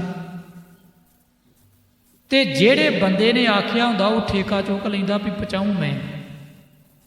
ਅਜੇ ਕਿ ਕੋਈ ਗੱਲ ਐਸੀ ਹੁੰਦੀ ਨਹੀਂ, ਨਾ ਉਹਨੂੰ ਹੀ ਪਤਾ ਹੁੰਦਾ ਇਹੋ ਜਿਹੀ ਕਹਾਣੀ ਦਾ, ਪਰ ਪਹੁੰਚਾਉਣ ਦੀ ਜ਼ਿੰਮੇਵਾਰੀ ਚੁੱਕ ਲੈਂਦਾ ਉਹ ਵੀ ਤੁਹਾਡਾ ਮੰਜਾ ਮੈਂ ਪਹੁੰਚਾ ਦੇਣਾ, ਉੱਥੇ ਤੁਹਾਡੇ ਭਾਂਡੇ ਮੈਂ ਪਹੁੰਚਾਵਾਂਗਾ। ਗੁਰੂ ਨਾਨਕ ਸਾਹਿਬ ਕਹਿੰਦੇ ਕੀ ਸੀ ਇਹ ਬੜਾ ਵੱਡਾ ਭੁਲੇਖਾ ਸੀ। ਤੇ ਮੁਸ਼ਕਲ ਇਹ ਕੀ ਸੀ ਵੀ ਧਾਰਮਿਕ ਆਗੂ ਵੀ ਸ਼ੈਤਾਨ ਆ, ਉਹਨੂੰ ਪਤਾ ਵੀ ਪਰਜਾ ਅਗਿਆਨੀ ਆ, ਤੇ ਧਾਰਮਿਕ ਆਗੂ ਨੂੰ ਵੀ ਪਤਾ ਵੀ ਪਰਜਾ ਅਗਿਆਨੀ ਆ। ਦੋਵੇਂ ਬੰਦੇ ਲੁੱਟ ਮਚਾਈ ਜਾਂਦੇ ਆ ਸਮਾਜ ਦੇ ਅੰਦਰ, ਤੇ ਦੋਵੇਂ ਲਾਰੇ ਲਾਉਂਦੇ ਆ। ਧਾਰਮਿਕ ਆਗੂ ਵੀ ਲਾਰੇ ਲਾਉਂਦਾ ਵੀ ਜੇ ਤੇਰਾ ਕੰਮ ਨਹੀਂ ਹੁੰਦਾ ਤੇ ਲਿਆ ਆਪਾਂ ਅਰਦਾਸ ਕਰਦੇ ਆ, ਇਹ ਕਿਹੜੀ ਗੱਲ ਹੈ, ਸੁਖਮਨੀ ਸਾਹਿਬ ਦਾ ਪਾਠ ਹੋ ਜੂ। ਤੇ ਬਹੁਤੇ ਸਾਡੀ ਇਸੇ ਪਾਸੇ ਰੁਝਾਨ ਆ ਅਖੰਡ ਪਾਠ ਸਾਹਿਬ, ਲੜੀਆਂ, ਸੰਪਟ ਪਾਠ ਬਹੁਤੇ ਇਸੇ ਕਾਰਨ ਹੀ ਹੋ ਰਹੇ ਆ। ਸਾਡੇ ਕੰਮਾਂ ਕਾਜਾਂ ਵਾਸਤੇ ਵੀ ਇਹ ਗਿਰਾਵਟ ਜਿਹੜੀ ਆ ਇਹ ਨਾ ਆਵੇ, ਸਾਡੇ ਜੀਵਨ ਦੇ ਅੰਦਰ ਕੋਈ ਰੁਕਾਵਟ ਨਾ ਆਏ। ਆਪਾਂ ਤੇ ਵਰਤਣ ਹੀ ਇਸੇ ਪਾਸੇ ਲੱਗ ਪਏ ਆ ਗੁਰਬਾਣੀ। ਤੇ ਧਾਰਮਿਕ ਆਗੂ ਨੇ ਵੀ ਇੱਕ ਕਮਜ਼ੋਰੀ ਵੇਖੀ ਪਰਜਾ ਦੀ, ਪਬਲਿਕ ਦੀ, ਸੰਗਤ ਦੀ, ਤੇ ਰਾਜਨੀਤਿਕ ਬੰਦੇ ਨੇ ਵੀ ਇੱਕ ਕਮਜ਼ੋਰੀ ਵੇਖੀ। ਹੁਣ ਗੁਰੂ ਨਾਨਕ ਸਾਹਿਬ ਨੇ ਸਿਆਣੇ ਬਣਾਉਣ ਦਾ ਯਤਨ ਕੀਤਾ ਪਬਲਿਕ ਨੂੰ ਵੀ ਧਾਰਮਿਕ ਆਗੂ ਜਿਹੜਾ ਉਹਨੂੰ ਆਪਣੇ ਆਪ ਹੀ ਉਹ ਸੈੱਟ ਹੋ ਜਾਏਗਾ ਜਦੋਂ ਪਬਲਿਕ ਸਿਆਣੀ ਹੋ ਜਾਏਗੀ, ਲੋਕ ਸਿਆਣੇ ਹੋ ਜਾਣਗੇ, ਲੋਕਾਂ ਦੇ ਵਿੱਚ ਜਾਗਰੂਕ ਆਏਗੀ ਤੇ ਲੋਕਾਂ ਨੂੰ ਪਤਾ ਲੱਗ ਜਾਏਗਾ। ਜਦੋਂ ਲੋਕਾਂ ਦੀਆਂ ਅੱਖਾਂ ਖੁੱਲ੍ਹ ਜਾਣਗੀਆਂ ਫਿਰ ਕੋਈ ਗੁੰਮਰਾਹ ਹੋਏਗਾ। ਰਾਜਨੀਤਿਕ ਬੰਦਾ ਕਦੇ ਫਿਰ ਝੂਠਾ ਲਾਰਾ ਨਹੀਂ ਲਾਏਗਾ, ਕੂੜ ਨਹੀਂ ਬੋਲੇਗਾ ਉਹ ਵੀ ਮੈਂ ਤੁਹਾਡੇ ਪਿੰਡ ਨੂੰ ਸਵਰਗ ਬਣਾ ਦੂੰ, ਕਿਉਂਕਿ ਲੋਕ ਪੁੱਛਣਗੇ ਵੀ ਪਹਿਲੋਂ ਤੇ ਬਣਾਇਆ ਨਹੀਂ, ਹੁਣ ਕਿਵੇਂ ਬਣਾਏਗਾ। ਫਿਰ ਉਹ ਲੋਕ ਧਾਰਮਿਕ ਆਗੂ ਦੇ ਸਾਹਮਣੇ ਖੜੇ ਹੋਣਗੇ ਵੀ ਸਾਨੂੰ ਵੀ ਵਿਖਾ ਜਿਹੜੀ ਚੀਜ਼ ਤੂੰ ਸਾਡੇ ਕੋਲ ਲਈ ਪਹੁੰਚੀ ਕਿ ਨਹੀਂ ਪਹੁੰਚੀ, ਸਾਨੂੰ ਕੋਈ ਉਹਦਾ ਐਡਰੈਸ ਤੇ ਦੇ, ਕੋਈ ਰਸੀਦ ਤੇ ਦੇ ਉਹਦੀ। ਕਿਉਂਕਿ ਜਦੋਂ ਲੋਕ ਸਿਆਣੇ ਹੋਣਗੇ ਫਿਰ ਸਵਾਲ ਕਰਨਗੇ, ਜਦੋਂ ਲੋਕ ਸਵਾਲ ਕਰਨਗੇ ਫਿਰ ਕੂੜ ਨਹੀਂ ਵਰਤੇਗਾ। ਖਿਆਲ ਕਰਨਾ ਇਸ ਗੱਲ ਦਾ, ਕੂੜ ਕਦੋਂ ਵਰਤਦਾ, ਝੂਠ ਕਦੋਂ ਚੱਲਦਾ, ਜਦੋਂ ਅਗਲਾ ਬੰਦਾ ਬੈਠਾ ਸੁਣਦਾ, ਤੇ ਜਦੋਂ ਸੁਣਨ ਵਾਲਾ ਬੰਦਾ ਸਹਿਮਤ ਆ ਫਿਰ ਬੋਲਣ ਵਾਲੇ ਨੂੰ ਕੀ ਮੁਸ਼ਕਿਲ ਆ ਦੱਸੋ। ਸੁਣਨ ਵਾਲਾ ਬੰਦਾ ਸੁਣਦਾ, ਮੰਨਦਾ ਇਹ ਗੱਲ ਨੂੰ, ਤੇ ਬੋਲਣ ਵਾਲੇ ਬੰਦੇ ਨੂੰ ਕੀ ਮੁਸ਼ਕਿਲ ਆ ਜਦੋਂ ਬੰਦੇ ਨੂੰ ਪਤਾ ਵੀ ਇਹ ਲੋਕ ਮੇਰੇ ਨਾਲ ਸਹਿਮਤ ਆ, ਇਹ ਬੰਦੇ ਝੂਠ ਸੁਣ ਲੈਂਦੇ ਆ, ਇਹ ਬੰਦੇ ਝੂਠ ਸੁਣ ਕੇ ਸਹਿਮਤ ਹੋ ਜਾਂਦੇ, ਬੋਲਣ ਵਾਲਾ ਤੇ ਫਿਰ ਅੱਗੇ ਤੋਂ ਇੱਕ ਦੋ ਹੋਰ ਬੋਲੇਗਾ। ਧਾਰਮਿਕ ਆਗੂ ਨੇ ਇਸ ਗੱਲ ਦਾ ਫਾਇਦਾ ਚੁੱਕਿਆ। ਉਹਨੇ ਵੇਖਿਆ ਵੀ ਜਿਹੜੇ ਲੋਕ ਆਉਣ ਵਾਲੇ ਸਿਰਫ ਇਹ ਚੌਂਕੜਾ ਮਾਰ ਕੇ ਸੁਣਨ ਵਾਲੇ, ਇਹਨਾਂ ਦੇ ਅੱਗੇ ਜੋ ਮਰਜ਼ੀ ਪਰੋਸੋ, ਕਿਉਂਕਿ ਕੋਈ ਸਵਾਲ ਕਰਨ ਵਾਲਾ ਬੰਦਾ ਨਹੀਂ, ਨਾ ਕਿਸੇ ਨੂੰ ਪਤਾ ਹੀ। ਤੇ ਗਲਤ ਇਸਤੇਮਾਲ ਹੋਇਆ ਨਾ, ਪਬਲਿਕ ਨੂੰ ਲੁੱਟਿਆ ਧਾਰਮਿਕ ਬੰਦਿਆਂ ਨੇ ਵੀ ਤੇ ਰਾਜਨੀਤਿਕ ਬੰਦਿਆਂ ਨੇ ਵੀ। ਪਰ ਇੱਥੋਂ ਦੇ ਲੋਕ ਕਿਉਂ ਨਹੀਂ ਲੁੱਟੇ ਜਾਂਦੇ, ਕੀ ਕਾਰਨ ਹੈ? ਕਿਉਂਕਿ ਸਿਆਣੇ ਆ। ਜਦੋਂ ਬੰਦਾ ਗਿਆਨਵਾਨ ਹੋਏਗਾ ਉਹ ਬੰਦਾ ਅੱਖਾਂ ਖੋਲ੍ਹ ਕੇ ਚੱਲੇਗਾ। ਲੁੱਟਣ ਵਾਲਾ ਲਟੇਰਾ ਫਿਰ ਸੋਚੇਗਾ ਠੱਗੀ ਮਾਰਨ ਲੱਗਾ ਵੀ ਹੁਣ ਮੈਂ ਇਹਨੂੰ ਇਹ ਨਹੀਂ ਕਹਿ ਸਕਦਾ ਵੀ ਤੂੰ ਸੰਪਟ ਪਾਠ ਕਰਾ ਤੇ ਮੈਨੂੰ 51,000 ਦੇ, ਨਹੀਂ ਲੁੱਟਿਆ ਜਾ ਸਕਦਾ। ਹੁਣ ਇਹਨੂੰ ਠੱਗੀ ਨਹੀਂ ਵੱਜ ਸਕਦੀ ਵੀ ਲਿਆ ਤੇਰੇ ਘਰ ਬੱਚਾ ਨਹੀਂ, ਕਰਾ ਹੁਣ ਤੂੰ ਅਖੰਡ ਪਾਠ ਤੇ 21,000 ਰੁਪਈਆ ਦੇ, ਨਹੀਂ ਹੋ ਸਕਦਾ। ਇਹ ਉਹਨਾਂ ਚਿਰ ਹੀ ਕੰਮ ਚੱਲਦੇ ਰਹਿਣਗੇ ਜਿੰਨਾ ਚਿਰ ਲੋਕ ਅਗਿਆਨੀ ਆ। ਜਦੋਂ ਸੰਸਾਰ ਦਾ ਹਰ ਇੱਕ ਵਰਗ ਦਾ ਬੰਦਾ ਹਰ ਇੱਕ ਖੇਤਰ ਦੇ ਵਿੱਚ ਗਿਆਨਵਾਨ ਹੋ ਜਾਏਗਾ, ਸਮਝਦਾਰ ਹੋ ਜਾਏਗਾ, ਤੇ ਫਿਰ ਸਾਧ ਸੰਗਤ ਠੱਗਣਾ ਬੜਾ ਮੁਸ਼ਕਲ। ਗੁਰੂ ਨਾਨਕ ਨੇ ਆਹੀ ਕੰਮ ਕੀਤਾ, ਦੁਨੀਆ ਦੇ ਲੋਕਾਂ ਨੂੰ ਸੁਚੇਤ ਕੀਤਾ। ਗੁਰੂ ਨਾਨਕ ਸਾਹਿਬ ਨੇ ਪਹਿਲਾਂ ਤੇ ਧਾਰਮਿਕ ਆਗੂਆਂ ਨੂੰ ਮਿਲੇ, ਫਿਰ ਰਾਜਨੀਤਿਕ ਆਗੂਆਂ ਨਾਲ ਵੀ ਗੁਰੂ ਨਾਨਕ ਦਾ ਵਾਹ ਰਿਹਾ, ਫਿਰ ਗੁਰੂ ਨਾਨਕ ਸਾਹਿਬ ਸੰਸਾਰ ਦੇ ਵਿੱਚ ਆਮ ਲੋਕਾਂ ਨੂੰ ਮਿਲਦੇ ਰਹੇ ਤੇ ਉਹਨਾਂ ਲੋਕਾਂ ਦੇ ਅੱਗੇ ਆਪਣਾ ਪੱਖ ਰੱਖਦੇ ਰਹੇ ਵੀ ਸੋਚੋ। ਸੋਚਣ ਤੇ ਮਜਬੂਰ ਕਰ ਦਿੱਤਾ ਗੁਰੂ ਨਾਨਕ ਸਾਹਿਬ ਨੇ ਲੋਕਾਂ ਨੂੰ, ਤੇ ਅੱਜ ਲੋਕ ਸਿਆਣੇ ਹੋ ਗਏ। ਕਾਫੀ ਹੱਦ ਤੱਕ ਦੁਨੀਆ ਦੇ ਅੰਦਰ ਇਹ ਸਮਝ ਪੈਦਾ ਹੋ ਗਈ। ਹੁਣ ਇੰਨੀ ਛੇਤੀ ਕੋਈ ਗੁੰਮਰਾਹ ਨਹੀਂ ਹੁੰਦਾ। ਗੁਰੂ ਕਿਰਪਾ ਕਰੇ नहीं तो मन अंधे जन्म गवाया वाली गल होनी आ। तो बाबा फरीद साहब का मैं एक सलोक पढ़ के समाप्ति कर दिया। वो कहते आ, फरीदा को कहंदियां झांगेंदियां मत्ती दिंदियां नित। बाबा फरीद साहब कहते भी मैं बड़ा पकार पकार के रौला पा के लोकां नूं गुरबाणी राहीं अकल देण दा यतन कीता, बड़ा मैं कूकिया पुकारिया, पर जो शैतान वंजाया से कित फेरे चित। पर जिन्हां दा मन ही शैतान दे वस च होवे उन्हां नूं कौन समझा सकदा। जिहदा मन ही शैतान ने काबू कर लिया होवे किहड़ा बंदा समझावे। हुण शैतानी वाले पासों हटेगा तो तां ही समझदारी वाले पासे आएगा ना। तो जदों मन शैतान हो गया, शैतान दे वस दे विच चला गया, फिर बाबा फरीद साहब कहंदे की कीता जाए इहो जे लोकां दा। फिर तो यही कहना पएगा भी मूर्खे नाल ना लुझीए। विरोधता तो गुरु नानक की भी लोगों ने की, पर आखिरकार जदों गुरु नानक की गल समझ च नहीं आई उदों विरोधता सी। लोगों के मन सी भी शह ते धार्मिक आगुआं की विरोधता करते हैं, पर गुरु नानक साहब धार्मिक आगुआं की विरोधता नहीं सी करते, असलीयत दुनिया के सामने रखते सी। महाराज किसी राजनीतिक आगू की विरोधता नहीं सी करते, ਉਹਦੀ असलीयत दुनिया के सामने रखते सी। यही गुरु नानक का सच सी। महाराज ने वेख्या सी भी कूड़ फिरे प्रधान वे लालो, जिन्ने लोग आगू सन जिन्हां दे जिम्मेवारी सी भी इस समाज नूं सवारना, उही लोकां दे अंदर गिरावट आ गई। ते आई हुई गिरावट के कारण ही समाज के अंदर लुट्टां खूहां बलात्कार वर्गे कारनामे वरतदे रहिंदे आ। इसे करके गुरु नानक पातशाह जी ने आख्या जीवन सचियार बना बंदिया। सचियार का अर्थ हुंदा सच के आधार के उत्ते तैनूं जीना आ जाए, तेरा सच के नाल संबंध बन जाए। ते गिरे हुए जीवन तो कोई आस नहीं हुंदी, ते सचियार जीवन के उत्तों ही सारियां आसां ते बेदां रखियां जा सकदियां। होइयां बेअंत भुल्लां दी खिमा गुरु किरपा करे।